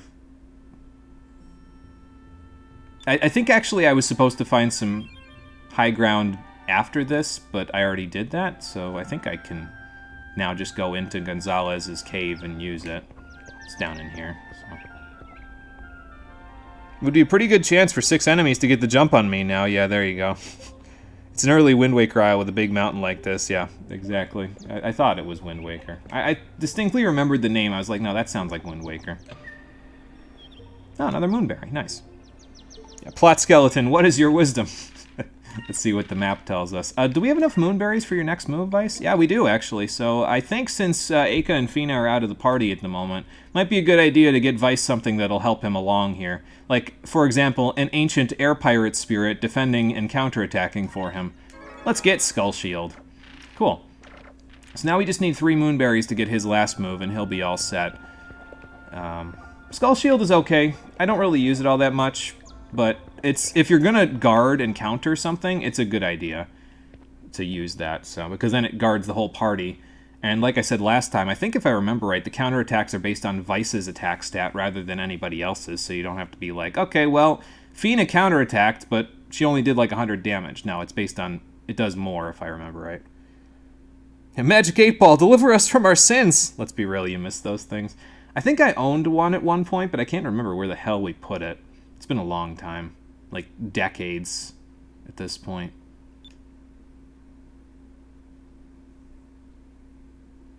Yeah, probably a good idea. We'll worry about food and everything else after you get some rest, because you probably need to rest your weary muscles and bones from the crash.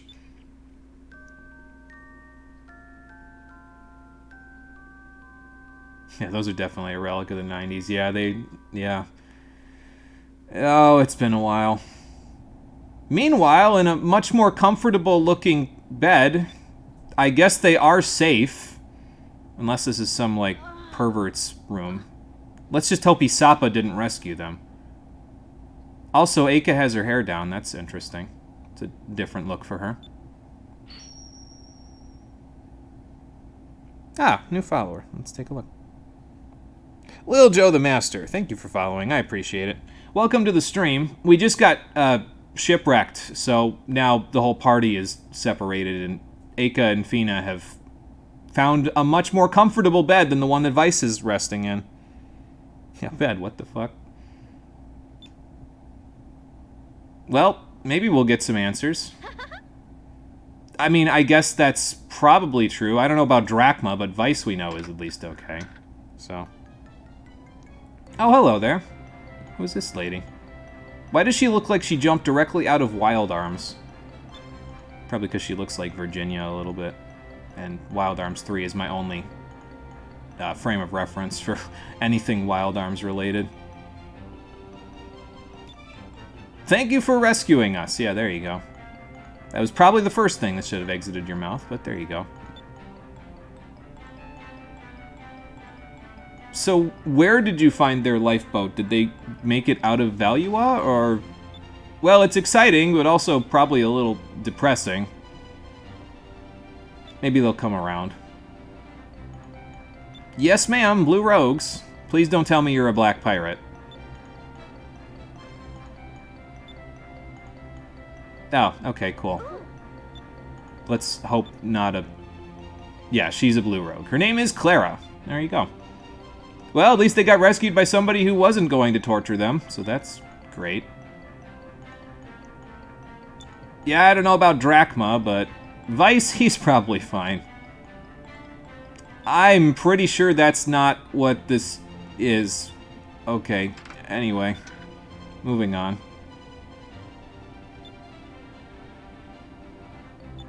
Oh, okay, well, actually, we were going towards Nazrad anyway. Well, it probably would have been our next move after Rocknum to warn them about the attack, so... And I don't think we've even... No, we haven't gone to Nazrad yet. We've only gone to Maramba, so this will be a new city for them. I don't think they're going to find Vice while they're there, but it's a pipe dream, I suppose. Still remember being a long time ago when I did the Metal Gear Rising Revengeance mixes. Yeah, those were quite a while ago, yeah. I haven't done anything with that game in quite some time. I did do a stream of it a little while ago, like a few years ago, but... Yeah, those were the main thing that I did for the game, so... Glad that you enjoyed them. I would imagine you enjoyed them, so glad you did. Her ship has hearts and lips on... I think those are actually just supposed to be hearts, but they look vaguely like somebody making kiss lips. That's just great. This ship couldn't get any more feminine if it tried. Eika with her hair down, oh my. She could be Virginia's mom, yeah, I guess that's true. It's okay, Revengeance got another spike of popularity that's slowly dying out. Yeah, that's true. Didn't somebody, like, with a lot of followers or subscribers of some kind on YouTube do, like, a video about it recently? I feel like it happened a couple of months ago at this point or something. I don't know. I'm not, like, cognizant of a lot of the high-end stuff that happens on YouTube now or ever, really, so... Oh, okay, she's even gonna give them an allowance. Thanks, lady. Thanks, Clara. Well, she is a Blue Rogue, so I mean, I guess they gotta stick together. Yeah.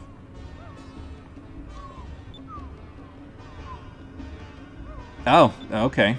It's not a wonder she's telling them to stick by their man, because she's a little infatuated herself. Yummy? That's how you're going to okay. Maybe she is a little out there. You sound like a stalker, Clara. I hate to say it. Well, thanks for the help anyway, though. She seems nice, other than the stalker attitudes. Yeah, it's the Love Boat. There you go. Can't wait for it to get another spike in like 3 years. Yeah, it's possible. I think this year's like the 10th anniversary, though, so that might be why it's spiking in popularity, because people are remembering it and coming to see it for the first time, so... Oh, we'll talk all about that later, Fina. Don't you worry about it. And we got Clara's purse, which will give us a little bit of gold to move around in the city. Speaking of which, we get to play as Aka now.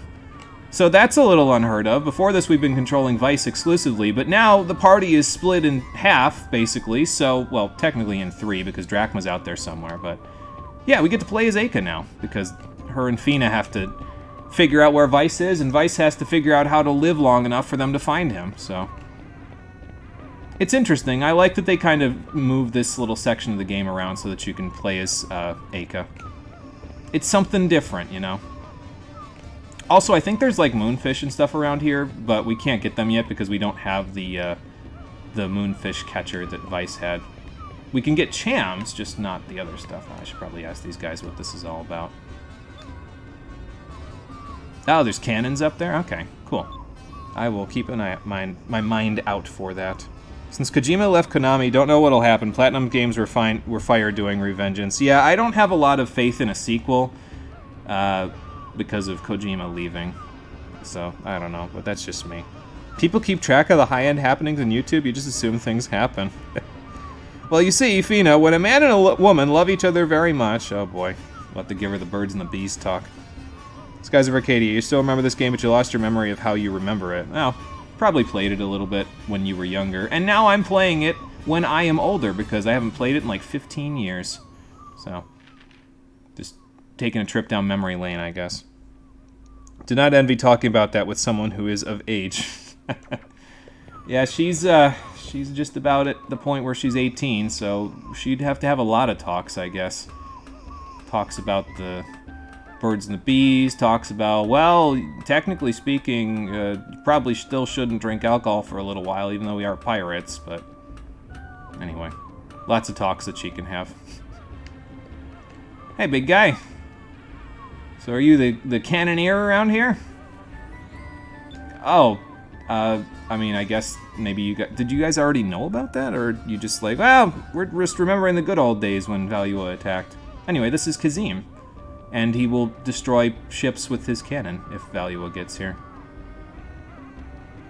Oh, yeah, I guess I could see that being a problem. Boredom is the mind's great enemy, so...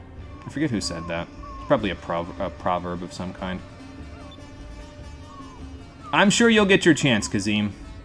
Maybe sooner than you think, depending on when Valua gets here. Is there anything up here? I don't think so. Other than, you know, Kazim himself. So I guess we climbed up here just to see Kazim. That's fine. And I can't slide down this, like, can I? Or something? No, we gotta climb down normally.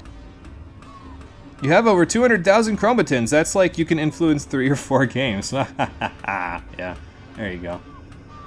I just hope you'll use your powers for good, but then again, I know how much you like embracing chaos, so... Gonna give me a host? Sounds like a plan, Joe the Master. I appreciate that. Gotta fix yourself up because you deep sleep. Okay. Gotta eat and do some short typical chores. Alright, well, take your time with them. Don't stress yourself out over them, but yeah, I would appreciate any of the hosting or whatever you decide to do. Thanks for stopping by. Well, they got lots of vegetables here. That's kind of nice. In the desert, you'd think that they might not, but... apparently they do. I'm just gonna take a look around the port because what the hell, right? I mean, I know where we have to go, but... it's a big city, so we might as well check it out, you know? I just forget if there's any treasure on any of these docks. Probably not. I know there's a moonfish on one of them, but again, I don't think we have the little gauntlet thing that Vice was using to catch them, so... I don't think we can go moonfish hunting. Here, let's see, hang on. The chams... oh, there are 2 chams here in Nazarad, but they're given to you. Okay, so it's not like you gotta find them out in the field. Use your powers for good. You realize that you're chaotic neutral on a normal day, right? Yeah, there you go. Like I said, embracing chaos. You've come here many times and only have 12.2k chromatins. Yeah, Marie's been here for a while. Got a tent over there. Yeah, there you go. Marie's been here for a while, and she's usually she's here for most of the streams when she comes in, so she's accumulated quite a few chromatins over the years. She's even been here since before channel points were introduced, from what I remember. So. Alright, well, let's head up here to the painting of the rest of Nazarad that's in the background.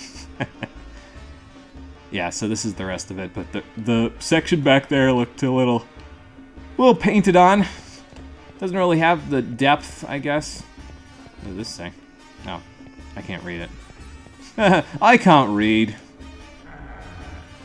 Got enough to be on the stream with me. I mean, Marie has actually done some stuff with me on the stream before for some of the multiplayer stuff I've done, so that's not too far from the truth, so. Holy fuck, you remember the fucking dark ages of Twitch? Yeah, it's been a little while, that's for sure. I don't know why I'm exploring around the inn and everything like this. I mean, I'm just looking for, like, the next part, I guess. There's a couple of things we can pick up while we're here, though. I just need to find where they are. Like, there's a certain merchant that we escorted a while back that might be around here somewhere. That pirate lady from earlier is reminding you of Marie now. Oh, boy. And now they got rid of friends because they feel like the best interactions come from content. DMs are a good thing, fuckers. Yeah, I don't know why they got rid of that feature. I mean, it never really seemed to bug me, I guess, but whatever. Yeah, we don't have our own ship at the moment, so... Okay, then I'll leave. I'll go check what you have upstairs, and then I'll leave. Is this the item shop? No, this is the Sailors Guild. Do I have anything for the Sailors Guild? Oh, okay, fair enough. There's a money lender in town? Osman. Building with a picture of a pink cat. Okay, well that's good info.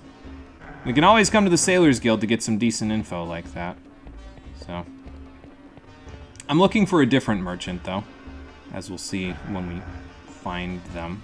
Don't know where they are, but maybe they'll be around here somewhere. Can I really not go this way? Okay. Oh, okay, that's why, because it's not... There's nothing to be had there, so... Naughty DMers ruin features for the rest. Yeah, you know how it is, a few bad apples. That sounds sketchy, Mono. Don't trust Osmond. Yeah, I guess that's fair because they're a money lender, so... It's kind of hard to trust the lender person, you know?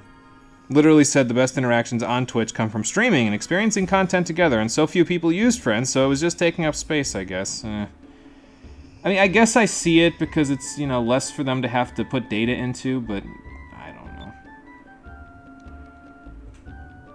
Oh, okay, cool. I'll keep that in mind, Mr. Tavern Keep. I'll also try not to talk to any of the piratey strangers around here, because I need Aka and Fina to focus on getting Vice back, not focus on making friends in town. Oh, this is a whole nother section of the map, okay. Where the hell am I? I feel like I'm exploring Termina for the first time. Cabal skewers, huh? Mutton! Fresh mutton! How does that guy get around so easily in Tales of Xillia? He's in every city. Anyway. Looking for a particular merchant. I don't know if he's here or not, but you'll know him when I see him. It's not this guy, but this guy's got a monkey on his head, so that might be fun.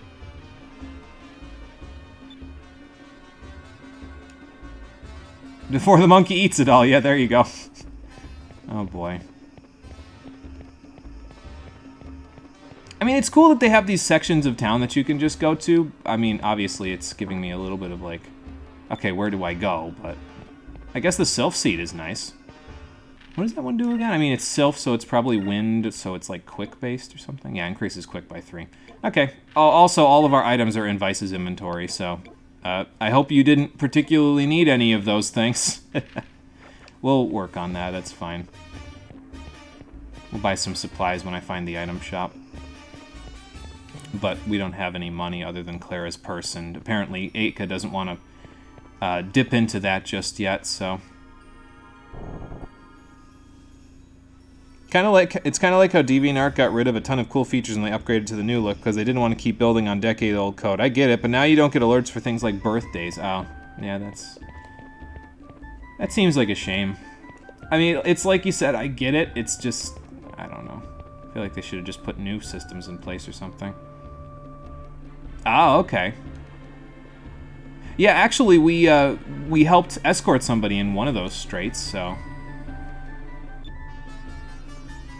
Yeah, what about the North Daniel Strait? Oh, okay. Well, that will help out. Excuse me. Sorry about that. Felt that coming on and didn't have enough air to tell you before it came out. I'm pretty sure that's not a good idea, but hey, I'm not the military expert here. You guys are, so...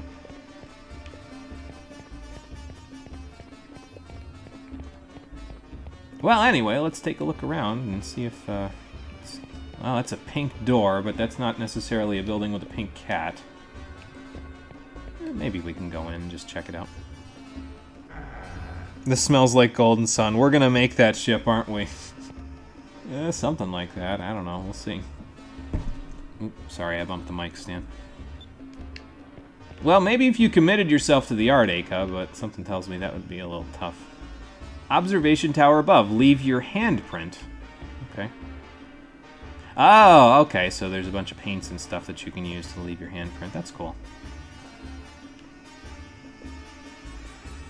Yeah, you can definitely observe up here. I guess it's cool because you can see like the water and the palace from up above. I think I'm gonna blow my nose real quick. Excuse me for a second.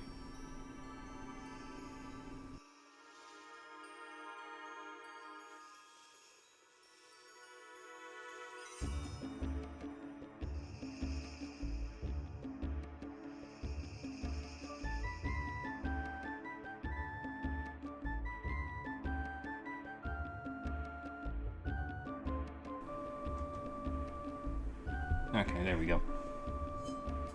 Take a drink while I'm at it. Alright, we're all ahead full. Let's continue wandering aimlessly around this town until I find the people that we're looking for. I honestly don't remember, like, much at all about Nazarad, so... This is what happens when you don't play a game for 15 years. You just... Some things stick out deeply in your memory, mostly the things that you got annoyed by in the original, and then some things are just... not at all. Okay, that's probably the item shop, judging by the stuff there. And then that, I don't know what the hell that's... Oh, that's weapons, okay, because that's like a sword and stuff. Ah, here's the first person I was looking for, actually. Yeah, remember this guy? He's the merchant that we actually escorted a while back when we first saw the South Daniel Strait. Way back when we first got our tutorial for ship battles, yeah. We did, yes. Well, we got separated, so we're gonna have to figure out where he is. More like a difference of where we floated to, but it's kind of a long story. Excuse me. Oh my god. But anyway, for escorting this merchant, we get the second Aberic Cham in the game. There's a total of 3, so now we've got 2 of them. And that's actually what I needed in order to make Cupel into the form that I want him to be. So now that we have both of the Aberic Chams, and we have 12 regular Chams, I can feed him a Cham, and now we can feed him the proper way, so... Oh, well, thank you. I appreciate that. So yeah, you do get a little reward for the guy that you helped out before, so that's nice. Alright, but since that's the case, let's actually have Cupel turn into the form that I want him to turn into, so... Let's see. You say that, but you're probably right. Kind of play Golden Sun every year, so it's hard to forget things. Yeah, there you go. Forget which armor parts for the first armor or next one. Like Chill Penguin's the boots, Storm Eagle was the helmet, yeah. Sting Chameleon was the body, and the Buster was in Flame Mammoth's stage. But yeah, Zero gives you his, so you don't have to get it from there. And then in Maverick Hunter X, they actually swapped them around, so the boots are in Flame Mammoth stage. I forget where the other stuff is. I think the Buster parts are in Sting Chameleons. Like, they're all in the same stages, they just flip-flopped which capsule is in which stage, so, yeah. Oh, shit, the Chams are in Vice's inventory. Whoops. Well, that's gonna be problematic. I guess we gotta wait until we find Vice before we fix that problem. Didn't expect that, did you? Oh boy. Alright, well we found one of the guys I was looking for, and we can't exactly buy anything from this guy, so... Are we just gonna go to the palace, or... No, we're still looking for Osman. Okay. So I guess we'll see if we can find them. Because I ain't got another lead at this point. Wonder if they're up by the palace. That's a decision to fuck with older X1 players, yeah. They wanted you to change up the order a little bit of how you did things, so they were like, hey, let's force them to go to different stages so that they can do things a little differently. Of course, they made Flame Mammoth a little easier in Maverick Hunter X, so... The Na Sultan, huh? Okay, cool. Well, I'm glad I have the lay of the land now, especially since I'm pretty sure up top here is where Osman is. I just need to figure out how to get up there. Oh, I get up there from the other side, okay, because we gotta take a little bridge. It looks like, anyway. Yeah, so we go up the observation tower, then we take a bridge over, and then we're there. Alright. Yeah, fuck that. We came up with Maverick orders for a reason, yeah. That's true. And then I totally messed with them in my playthrough where I was like, well, we're gonna go to Chill Penguin like 4th. That, was a little different than how I normally play the game, that's for sure. Well, that vaguely looks like a cat. Enjoy the comfortable life you deserve. This way to Osman's Loans. Oh boy. We're going in deep now. We need to get a loan. That's just great. Hello there. Thank you. I have no money. It's my money and I need it now. I hope she doesn't have any other appointments at the moment. I think it's a she. Might be a he. Don't really know. I guess I could just say they until I know. Nice to meet you. You, yeah, are a financier, and by that I mean you give people money and then force them to give you tons of interest. Yeah, and 5,000 gold just isn't enough to do it, so... It was not much fun, I'll tell you that much. Yeah, I was gonna say, I don't know if we have much collateral.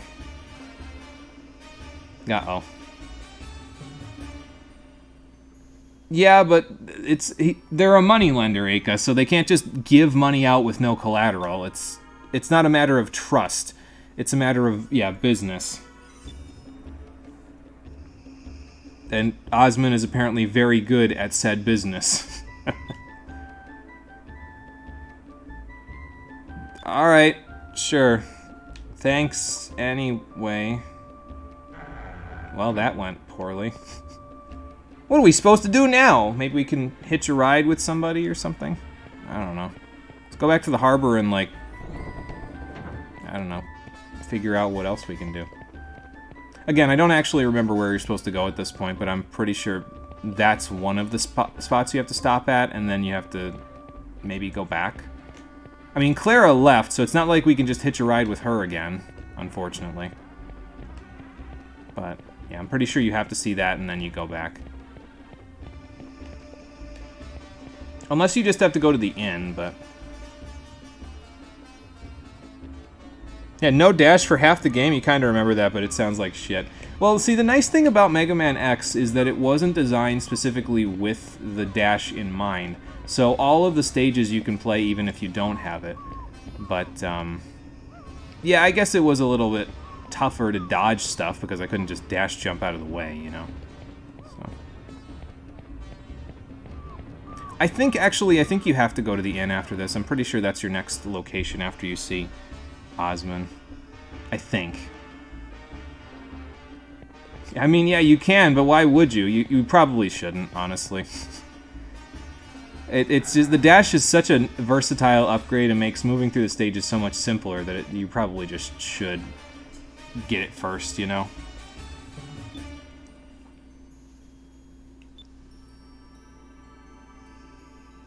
Oh, you're gonna start a tab for us? Oh, well, that's nice. Thank you. I appreciate that. We do have that 5,000 gold, but I don't think we want to dip into it. Alright, well, anyway, let's get some sleep, I guess, since, yeah, we're gonna be here for a bit.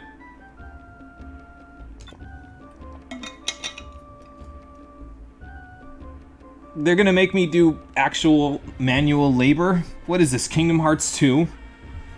Oh boy. True, very true. The 5,000 gold will go a long way towards getting a ship, so...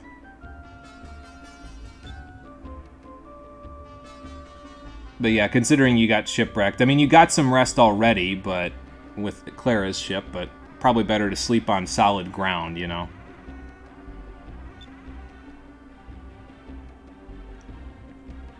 Well, he's got to be out there somewhere. Oh, that's a good question, actually, because if we look at the moon as Vice, I mean, we slept, so I don't know if we'll be able to see the moon when we go outside, but if we see the red moon when we're out there, that means we're all pretty close together. It's just a matter of where, you know? That is a red moon. So yeah, we must be somewhat close to Nazrad, although there's foliage here, so that's... we can't be that close, you know? But we're probably somewhere nearby.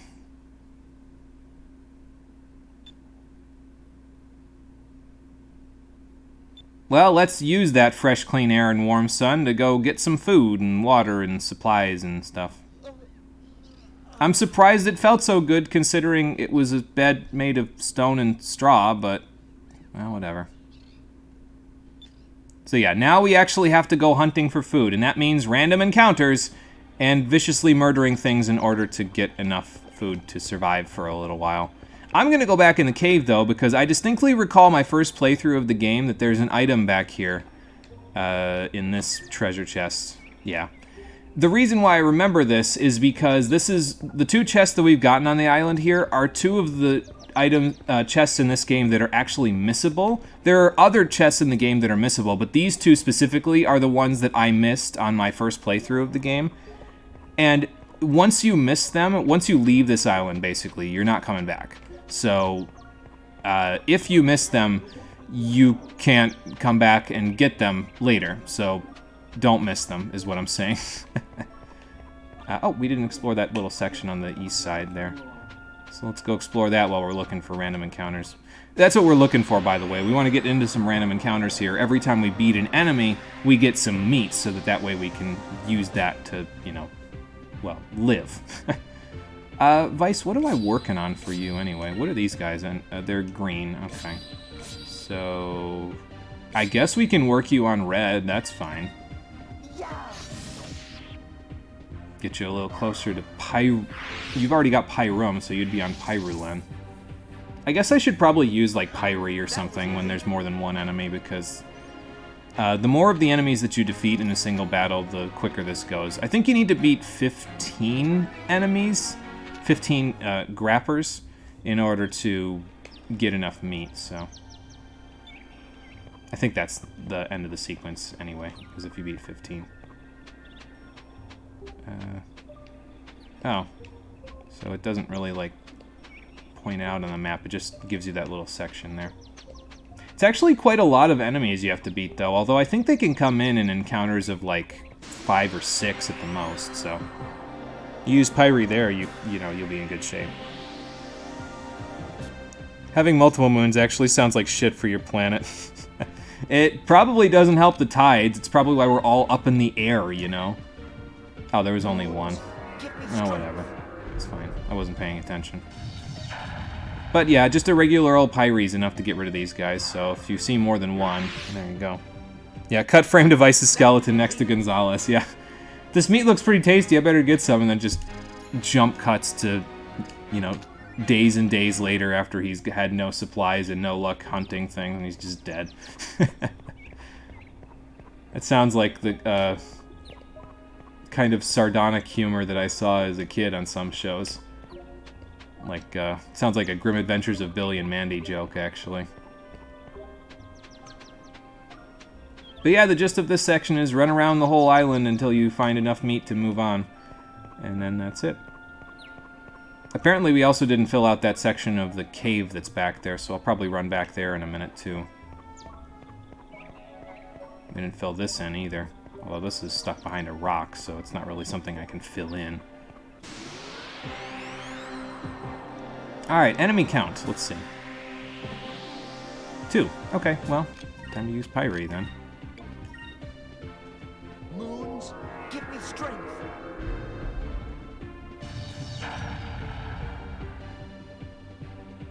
Who remembers when it was grim and evil, but evil con carne wasn't popular enough, so they decided to gut it? Yeah, me. I remember that, yeah. I think there was a vote. I think you're right. I think they let the viewers vote on which one ended up becoming a full cartoon, because it was like a...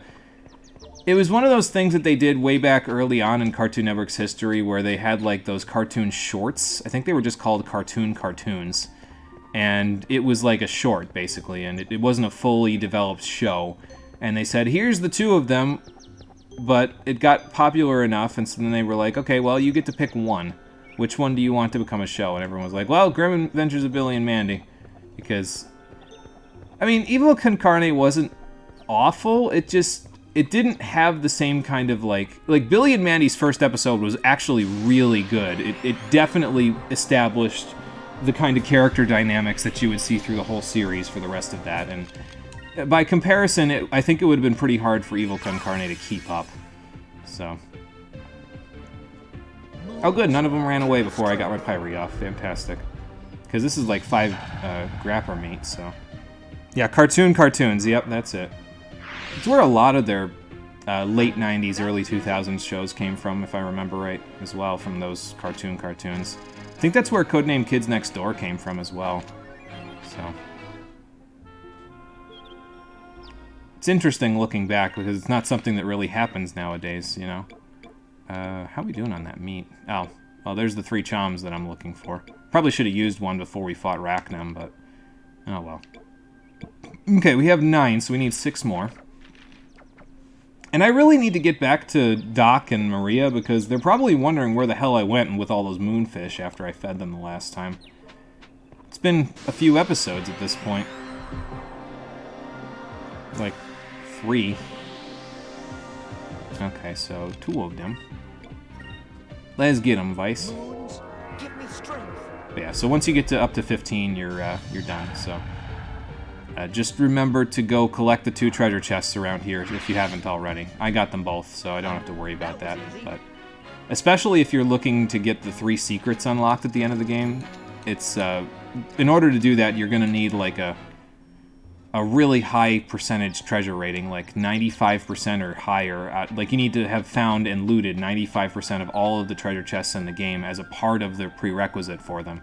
So, yeah, make sure you collect up any chests that you see, because if you don't collect them, you're kind of making it hard on yourself. I'm pretty sure you can get the 3 great secrets even if you miss the chests that are missable in the game. Like, I don't think they'll just lock you out because you missed all of the missable ones, but... the more you miss, the harder it's going to be on you, so why make it tougher on yourself, right? Got the pool episode as the pilot, and that was more than enough to make it a fucking full show. Like, damn, yeah, the pool episode was pretty damn good, yeah. I vaguely remember it, but yeah, it was definitely, like... and it basically felt like, wow, this could have just been a full cartoon that they had just developed right out of the gate without even being like, okay, this is a pilot that might go somewhere. But why do these things have so much gold anyway? Is this all Gonzalez's gold that they just hoarded for themselves after he died or something? Like, you'd think they wouldn't give you any money, but I don't know. At the very least, I know Vice isn't the one that needs it, you know?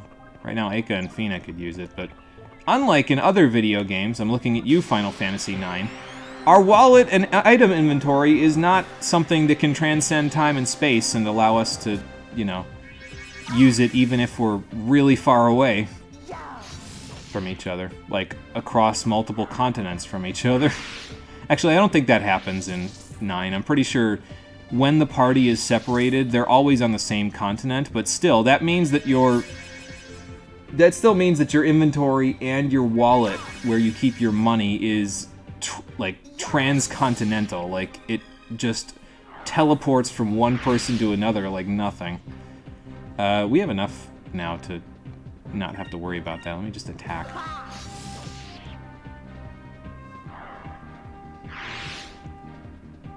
Oh, okay. He decided to guard. Now he's running. But yeah, we got enough meat from that. We didn't need to fight all, probably 6 of them.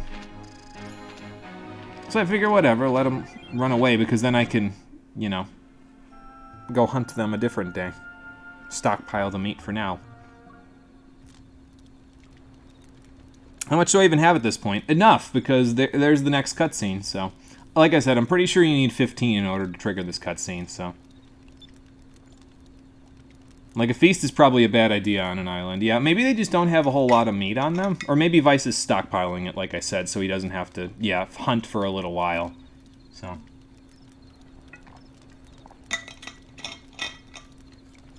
Well, let's hope so, Vice, because, yeah, you're gonna need something as an SOS, so that way somebody can rescue you, just in case.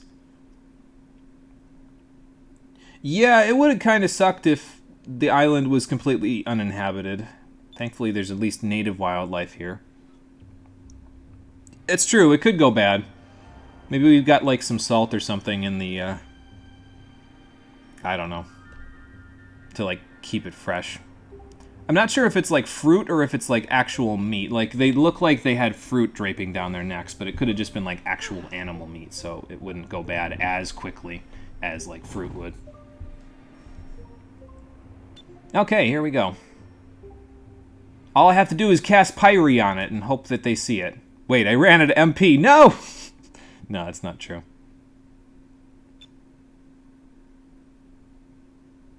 Well, yeah, you probably missed them, considering. Like, does this universe have salt? I don't know. I would imagine, because otherwise, how would they keep meat fresh? But, I don't know, maybe meat just stays fresh in this universe.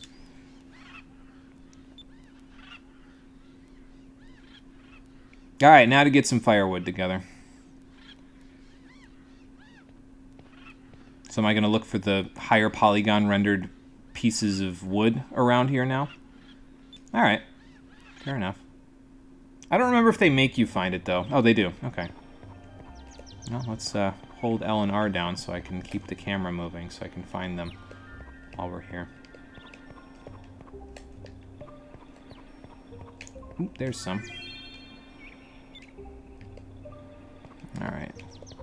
I also don't remember how many of these you need to get. Like, the 15 pieces of meat stuck in my mind, but these I'm not 100% sure about.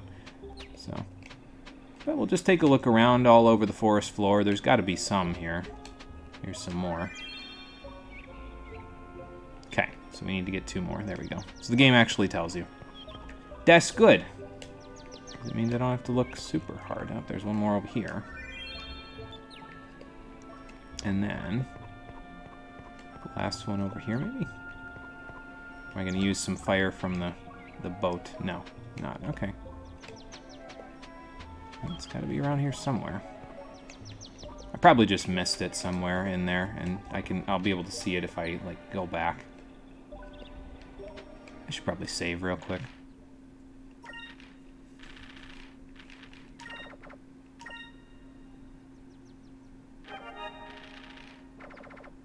"20 hours on the dot, huh? Interesting. We're making decent progress, I think. We're, probably about 40% of the way through the game. Maybe a little more, actually. I mean, even though we don't have all of the...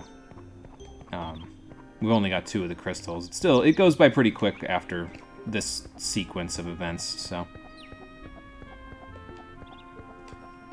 Let's see. Maybe there's some in here? Kind of doubt it, but it never hurts to look. And I guess on that note, I should probably also go double check in the cave, shouldn't I? Like where my bed is.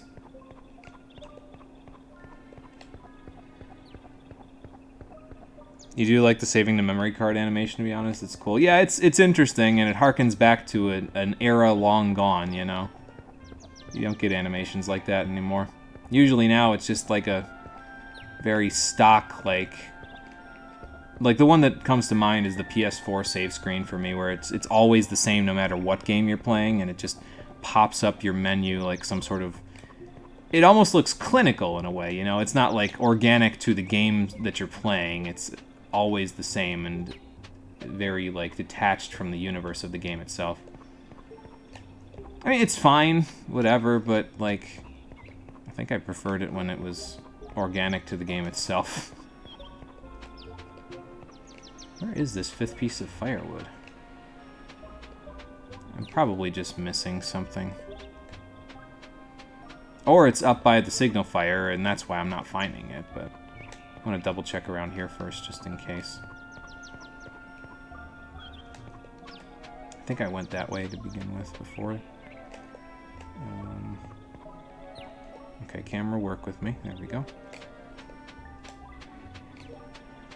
I don't know, it might be up by the signal fire. Let me go up that way, and just in case, and see.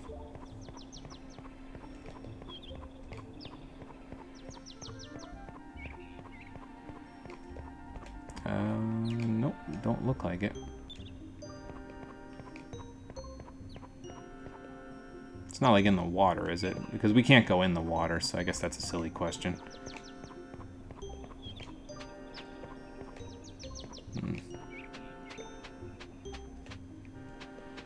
Oh, there it is. I found it.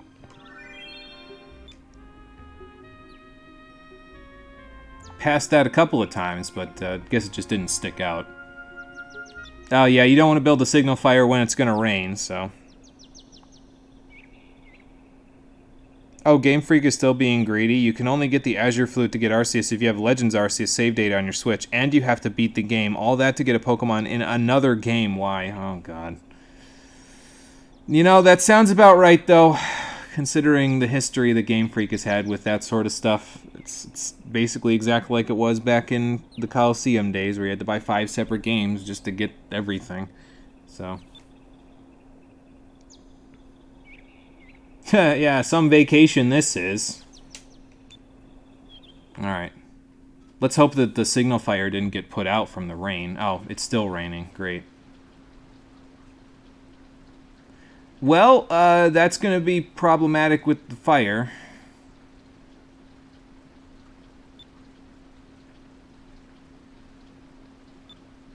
Yeah, kind of sucks, but... Well, that's possible, but, I mean, are we going to have to balance whether or not we use the wood from the thing? From the signal fire? Probably not.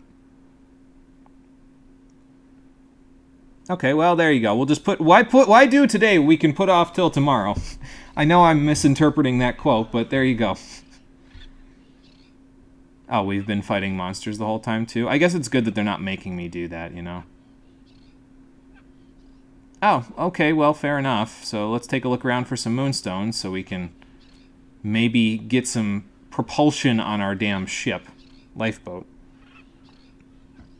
You fucking finished the Pokedex in Gen 3. You lived in Japan or you were a mad lad, yeah. It's, there isn't really much in between there. Alright, so now they'll have us look for a few. So yeah, there's quite a few little collectathons going on in this particular section, so... I guess so. Alright, well, let's take a look around further. That's the save point, so that's not going to help me. Let's see what we can find here. I mean, the sequence, I think, might go on for just a little bit too long, but I understand why it's like this. It's supposed to feel like it drags, because it kind of gives you the impression of what Vice is going through, being stuck here, not being able to go anywhere because he can't sail, you know? So...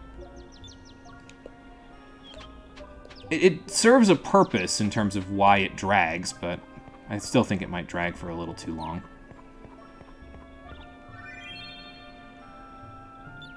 Yeah, that would track considering, you know, the red moon is what you see when you look up every night.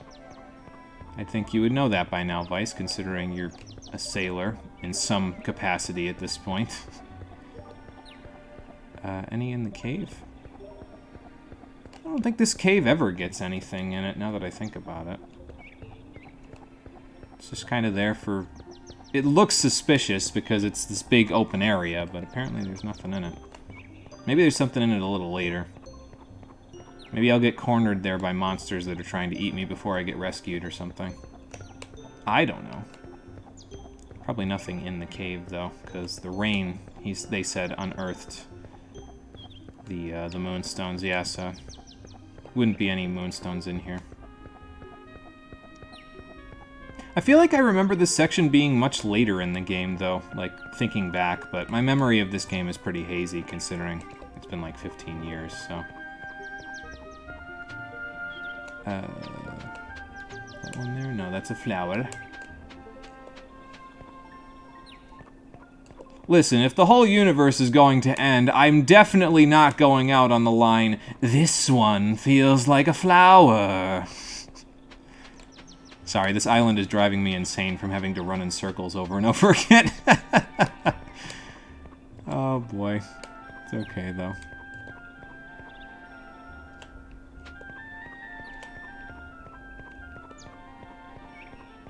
Oh, there's one. Looking for one more. Okay. Well, I'm gonna go look up by the signal fire again, even though that didn't really work last time, but... I'm not looking for tree branches this time, I'm looking for moonstones, and as it turns out, here's the last one. Yeah, it's a good thing this island was deserted, so none of this stuff, you know, was out of our hands. So I guess we're gonna get off this island without being rescued then, at least at the rate we're going. And apparently the stone cutter that I have also works pretty well for chopping trees down, absolutely.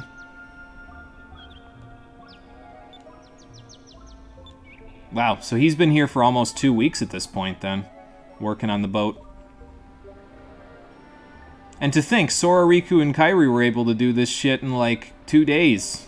Then again, they didn't have a partially metallic boat. Theirs was just like a poorly constructed raft, so... This is an actual boat. Yeah, apparently he's... I mean, that if it's 1 week past and he was on the 6th day when he got the moonstones, that means that it's been 13 days, so... Good for Vice, because this is the first situation where he has really been stuck in a survival mode situation like this, and he did pretty well for himself, all things considered. It probably helps that there's a little lagoon with fresh water on the island, though. That probably makes a big difference. You don't always have that luxury when you get deserted.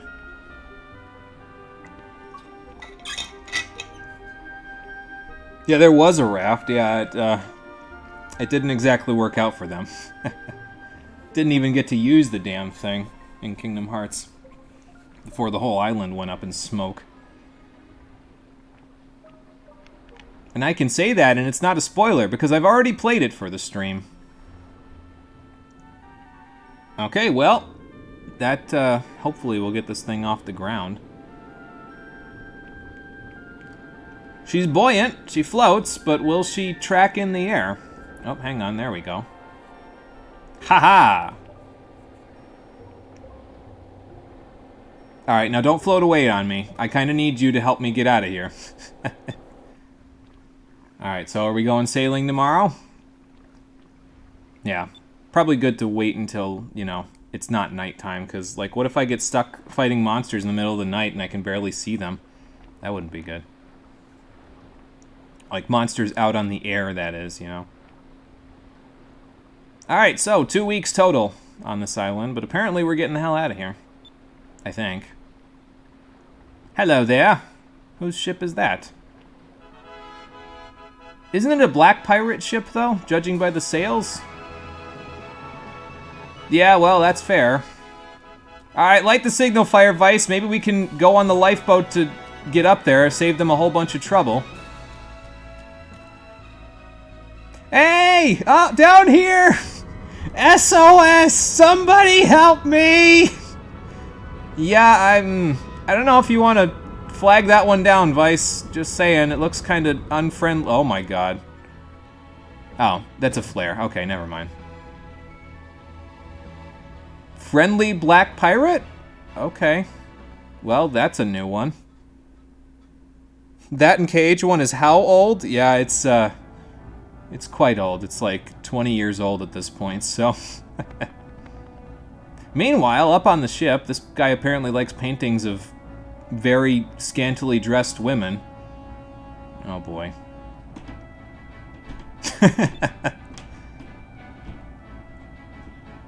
Captain, this is not one of your fantasies. How much loqua did you have last night? You picked up who? Oh boy. Yeah, oh baby is right, Willie. Not that kind of baby, though. Well, how long were you stranded, big guy?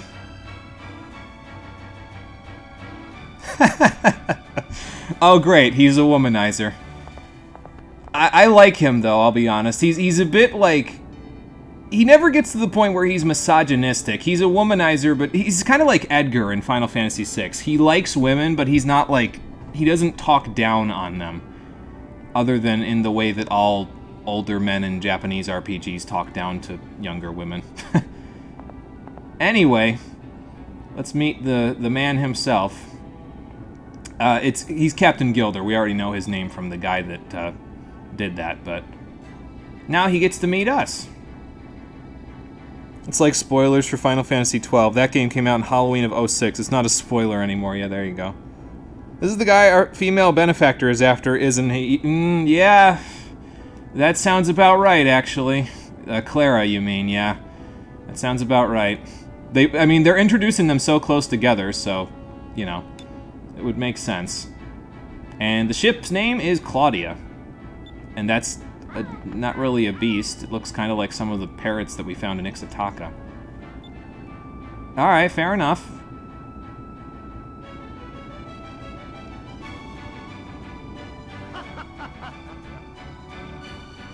Yeah, and I'm only 17 years old, so I guess I've had a full life.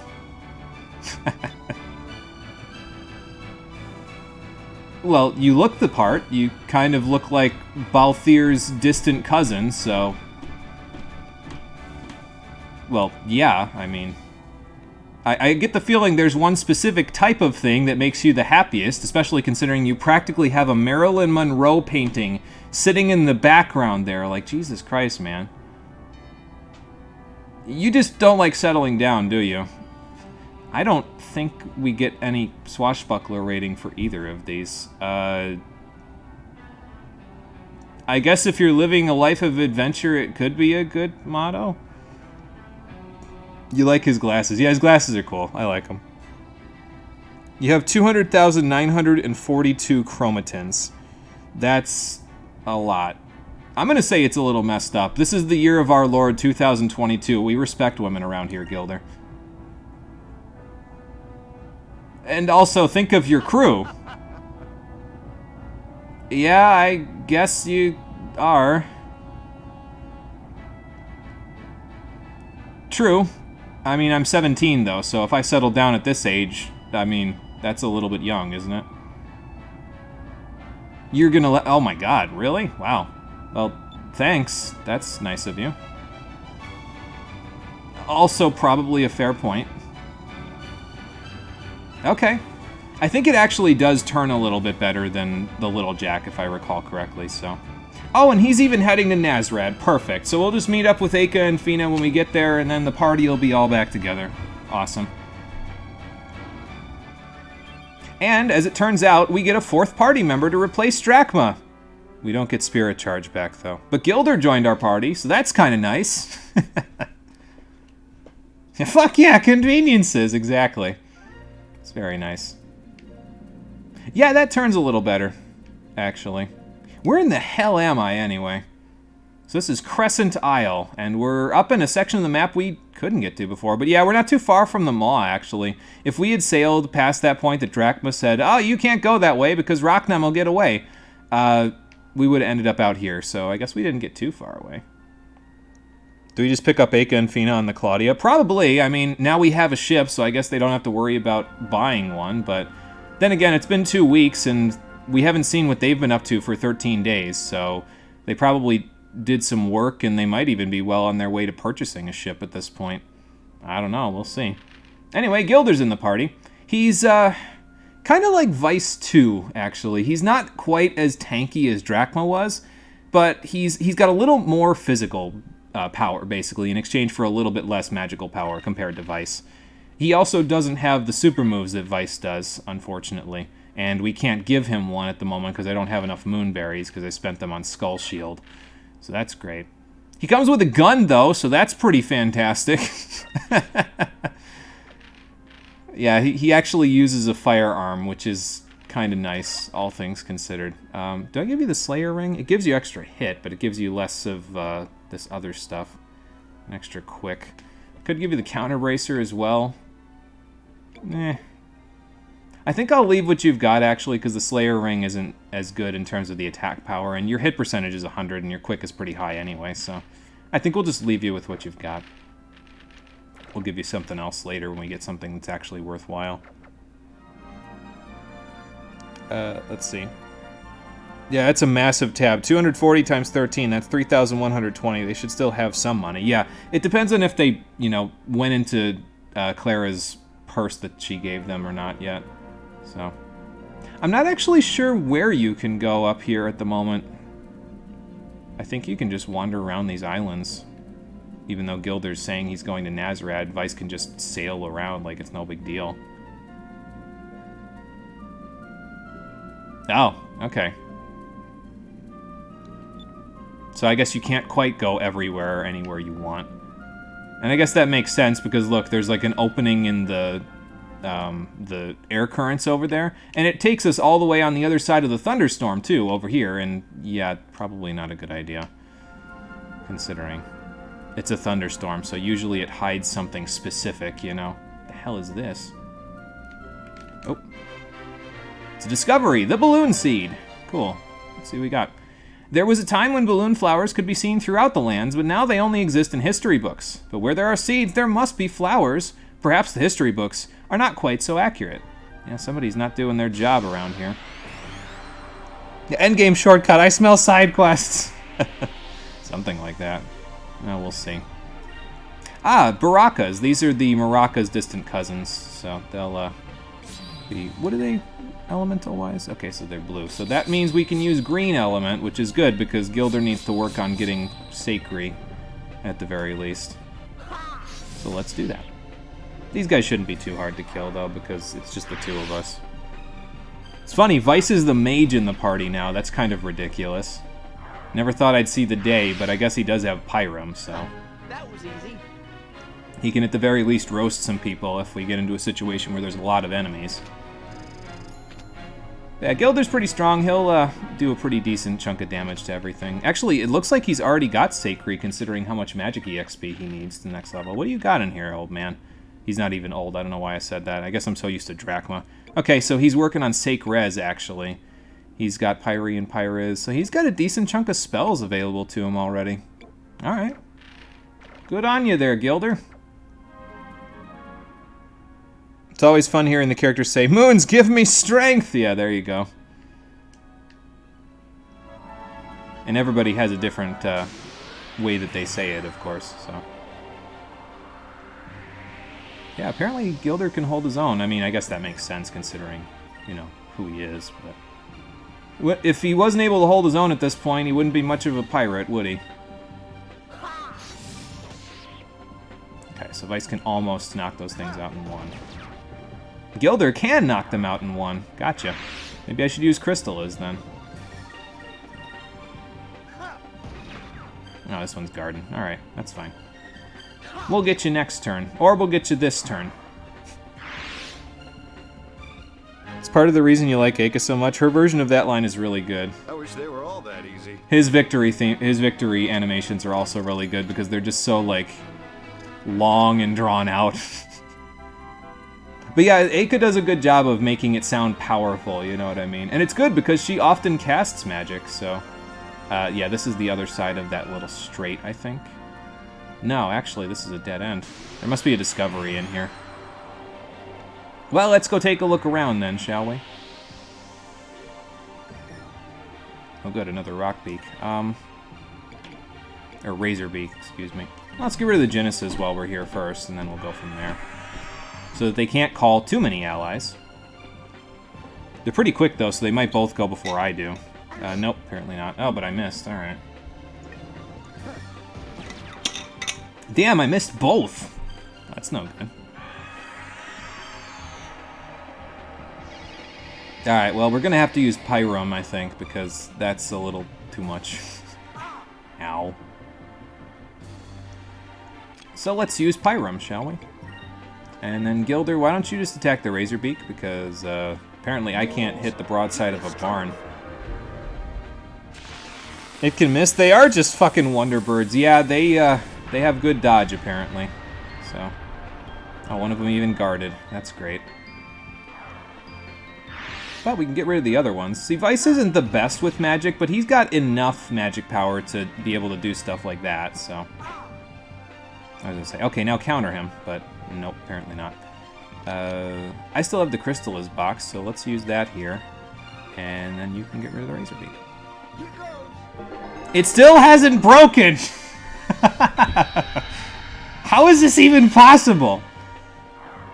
They always break. The other one broke in like 10 uses. Sorry, I think I just, like, gained the hell out of the mic there, but it surprises me. I don't know why it hasn't broken yet. It's ridiculous. I'm getting really lucky with it, apparently.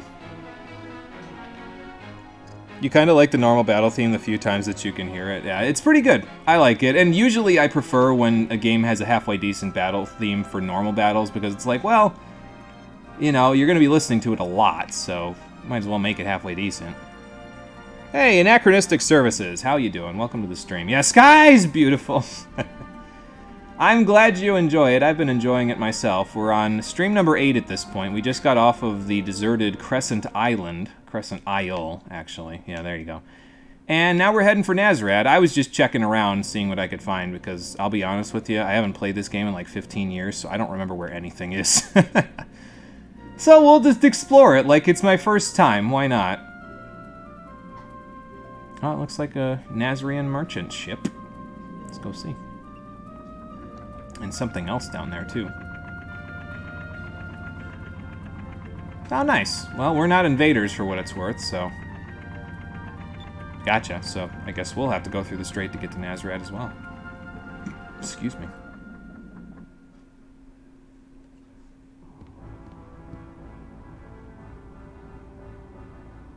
A suspicious-looking... Oh, no, it's Clara's ship. Oh, boy. It's like coming home to a beautiful family. Yeah, there you go. It is. It's a fun game, so I'm glad that you enjoy it. Because I'm enjoying it. I'd love Etrian Odyssey, then. You literally get a new battle theme as a reward for making far enough into the game. That's good, actually, because not enough games do that where they use music as a reward for your progress. More games need to do that, because music is its own reward, so... Music, graphics, story, gameplay, beautiful. You wanna hurry home. It's amazing because in lore, lasting that long is very uncommon. Oh boy. So the music is literally a reward for like, how the hell did you last this long? Okay, well... Well, it's a pink ship, so who do you think it is? Are we gonna have to fight Clara? Because Gilder has a problem with her? And by a problem, I mean she's a stalker. Oh boy. Not a big fan of this one, huh? Oh boy. What's the plan, Captain?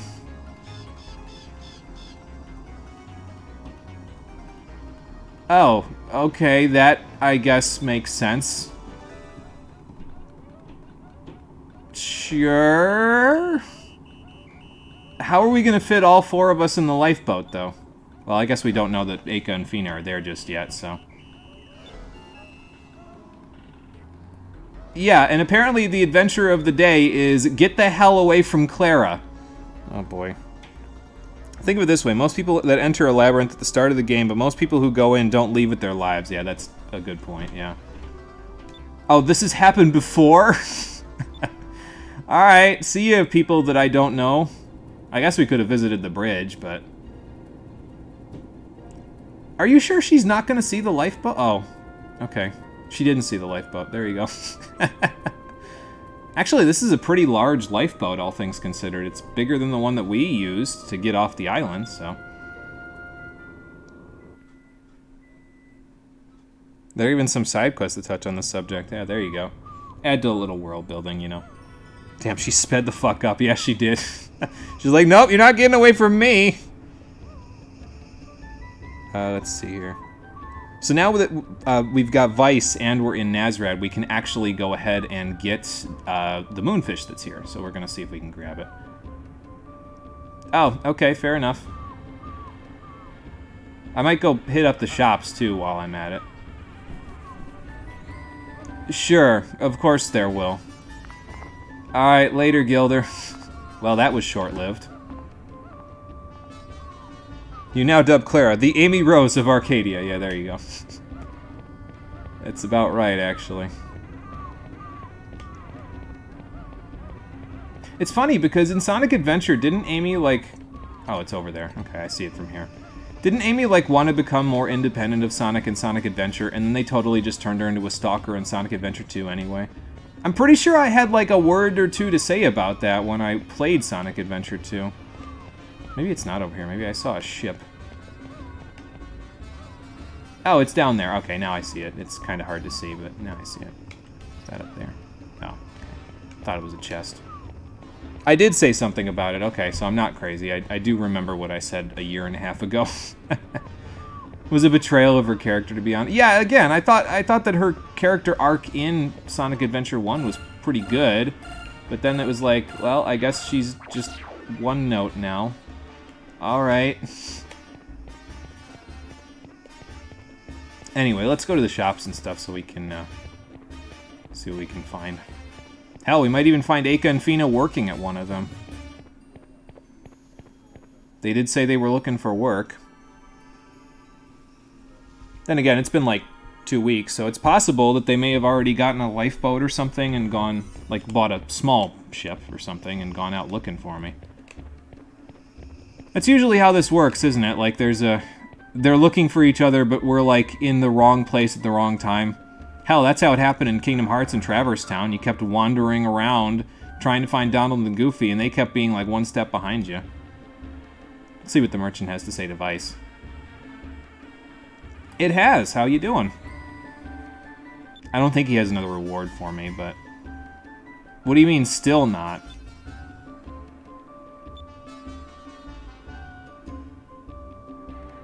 Okay. Sure. I'll keep that in mind for later. Can I buy from this guy? Can I buy from you behind the counter? Yes, I can. Cool. Well, let's see what new stuff they've got, and then we'll sell some stuff. I also have some stuff to sell at the Sailors Guild, so we'll do that too before we call it a day, I think. Okay, I don't think these flying fish do a whole lot for me, but I guess I might as well hold on to them, because, I mean, they're not really worth a whole lot, you know. I don't think I need the DeLoco mail anymore, so let's get rid of that. Apparently Drachma took off his armor before sending us on our merry way, so that's great. The counter bracer I think I'm going to hold on to, though, because it's pretty good until we get something better that does the same sort of thing, you know. We also have a whole bunch of stuff that we took off of the... Like, these were all the things that were equipped when we, you know, had the little Jack, so apparently he pulled all that crap off before we left as well. Something tells me that's not exactly realistic, but that's okay. Anyway, we got an iron cutter and a Nazar pistol. We also have a Nazar uniform and some caravan armor.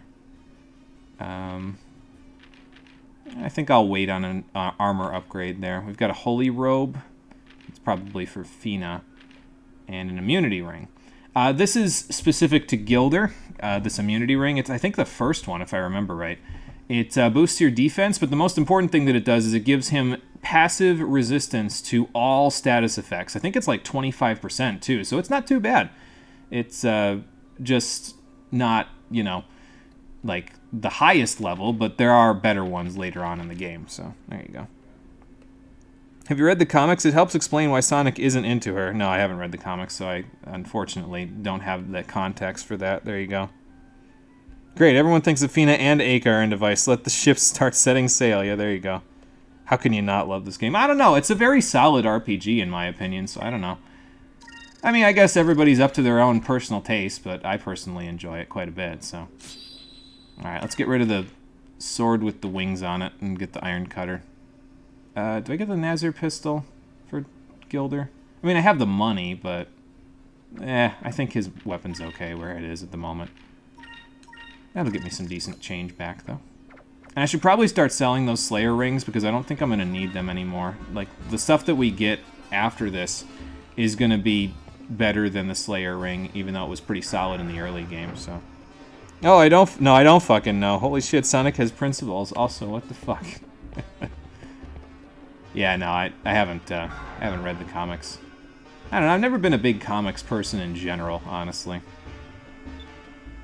It's just not something I ever really got into. Let's see. We could use a couple of Sacrum Crystals. I haven't used any of my magic droplets, but they do sell Glyphs of Might and Glyphs of Speed here, so if you need to restock, like I do, buy some. I also need some healing salves, because I used a couple of them, so I'll just use that. Alright, so there's a few items that they don't have yet, like, well, I don't need Curia Crystals. So I guess that's pretty much everything that I needed, was the stuff they have there, so...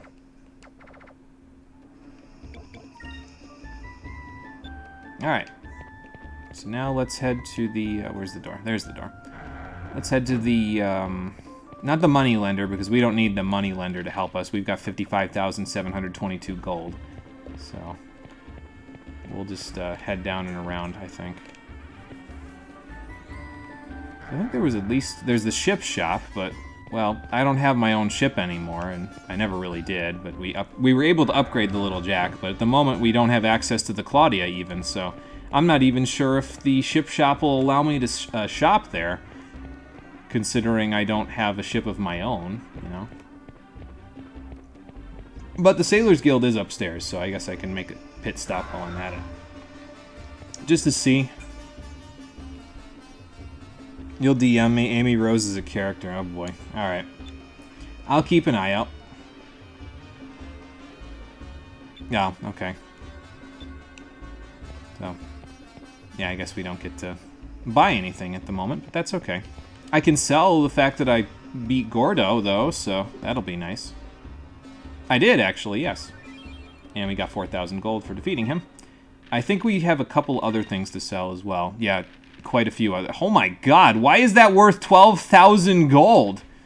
Is that like an endgame discovery? Does it just like... you know what it might be, actually, now I think about it. It might float through that little hole that I was talking about in the thunderstorm. So it might be like a quote-unquote endgame discovery that you don't always see in that section. And it might be like normally out of reach, but I just caught it at a good time, so... this stuff is worth a decent chunk, so let's give them all this stuff. You guys probably already know about the lighthouse ruins, though. Oh, apparently not. And then this. Well, we're almost at 100,000 gold now, so I hope the economy starts giving me more things to buy. Ixotakan Palace, Magical Ward, The Watcher, Star Sand, Maroon Isle. And that's about it. Okay. Nothing much there for us now, but there's also Loose Cannon Lappin, who is another one of the Legends pirates that was added, if I recall correctly. So.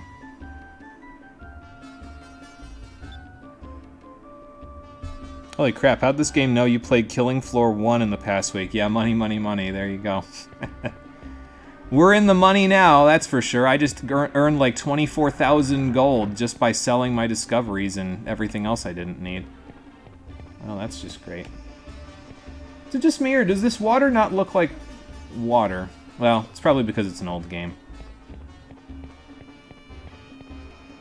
No, actually, it's not this game I was thinking of. I was going to make like a joke about it being like milk or something, but that's not this game. That's Ni no Kuni. Never mind. I'm dumb, sorry. Do I save before this? Before resting? I guess I could.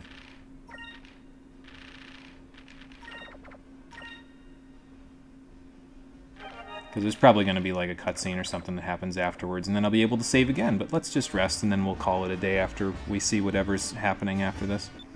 Sure, I'll stay the night.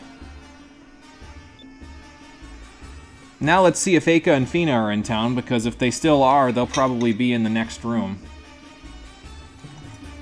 Watch me, like, walk in, and they'll just, like, walk out of the other one. Oh, boy. No, wait, game, I didn't mean it. Don't actually do that! No! Oh, for fuck's sake. We're gonna just miss each other, aren't we? Oh, man. Oh, they've been working as waitresses. Okay.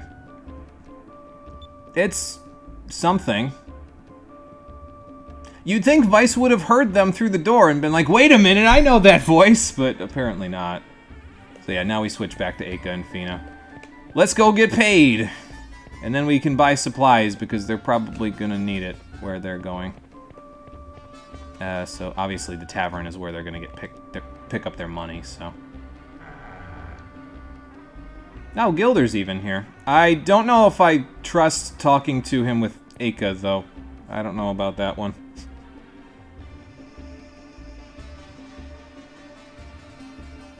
Oh, thank you. Oh, well, that was nice of you. Appreciate it. And we get our wages.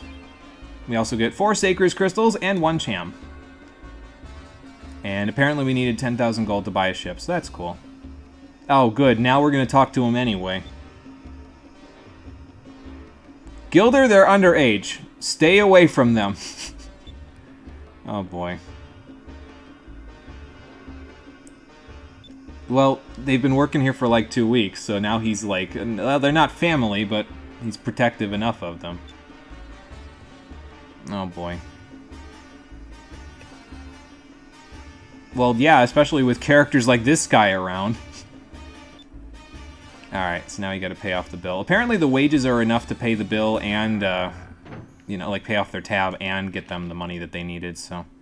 But yeah, they don't give you the gold in your inventory, so you can't, like, accidentally spend all of it or something, you know? I'm gonna hold off on that Cham, I think, until we, I'm trying to think the next time that we're gonna be all together again, and I'm not sure when exactly that's gonna oh, hello. What's going on here? When that's gonna happen, exactly. Sir, are you okay? Why are you collapsed out here? Oh. Oh, boy.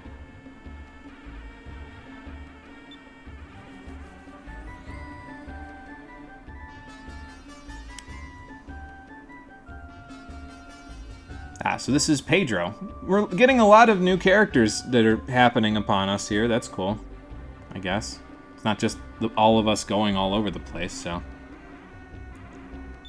That's true. We are, yes. In some sense of the word. Oh, what do you got? An old map with a piece missing. Why does that sound so familiar? Oh, well, that's why it sounds so familiar, because apparently Pedro was a good friend of Vice's good friend on the island there, Gonzalez. And apparently this is a piece of Ducat's map. So who was Ducat and why did he need a map? Is he just a sailor? Is that why he needed a map? But yeah, there's the other half of the map, so...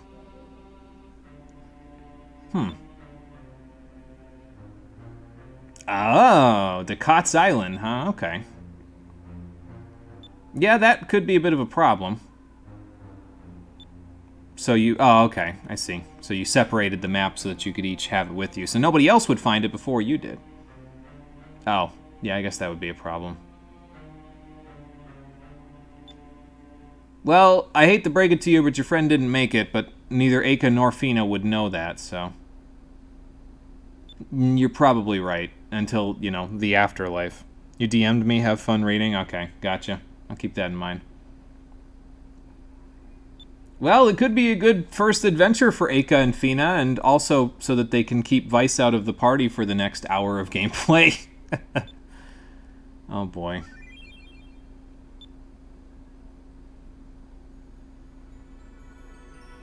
Thank you. Thanks for giving us that little reward. Ain't no big deal. So now they're gonna go back in the door, and then Vice is gonna come back out, right?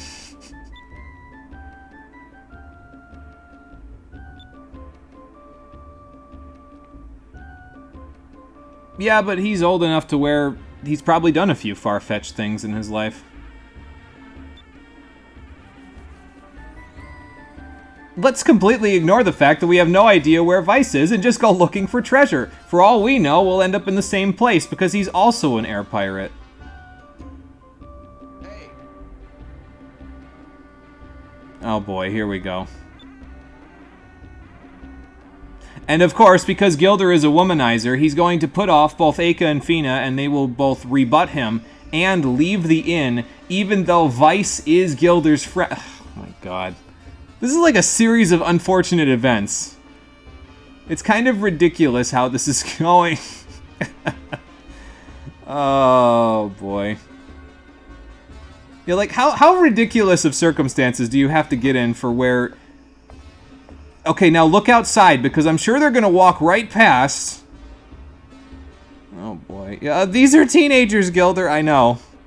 They're 17, man. Slow your roll. Now, there they go. He's not even looking. There they go. Oh, my God. We have tunnel vision like crazy. Oh, boy. Oh, so you know about it. Okay. I would think that they would have been within earshot of that, but... by that, I mean Aka and Fina, but there you go. Yeah, full sitcom mode, indeed. I will fucking agree. You'll fucking do it. So now we're gonna get the whole story in pieces, I guess.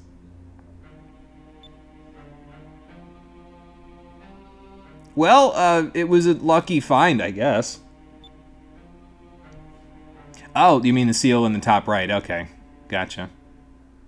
Well, hey, you want to go looking for it? I mean, we'll all end up in the same place anyway. Also fair, but I think he knows which is... Apparently, women are not more important to him, so I guess that's cool. And also, he's always got his priorities towards women, so... Okay, so it's the One Piece. Fucking hell. Something like that, yeah. Let's just hope we don't have to go to the... What is that? The Grand Isle or something? I don't know. I haven't watched enough One Piece to know anything about it outside of maybe a little bit of the first season. What I do know is that now we're all going to be going to the same place, hopefully. So, on the next episode of Skies of Arcadia Legends, the Stream Edition, we'll go to Ducat's Island and see if we can connect the dots and connect our party back together, because once we get the gang back together, ideally we'll be able to go searching for more moon crystals instead of just running around doing treasure map stuff. But we can save that for the next episode, which will be on Tuesday at 4:30 p.m. Eastern Daylight Time. So, thank you for watching, everybody. I appreciate you coming out to Twitch and YouTube to check out the stream. And I'll see all of you on the next one, which, as I said, will be on Tuesday at 4:30 p.m. Eastern Daylight Time. Until then, everybody, take care and have a good one. Yeah, on the next episode of Skies of Arcadia, this fucking is a sitcom. Yeah, it's funny how these things turn out, isn't it? Oh boy.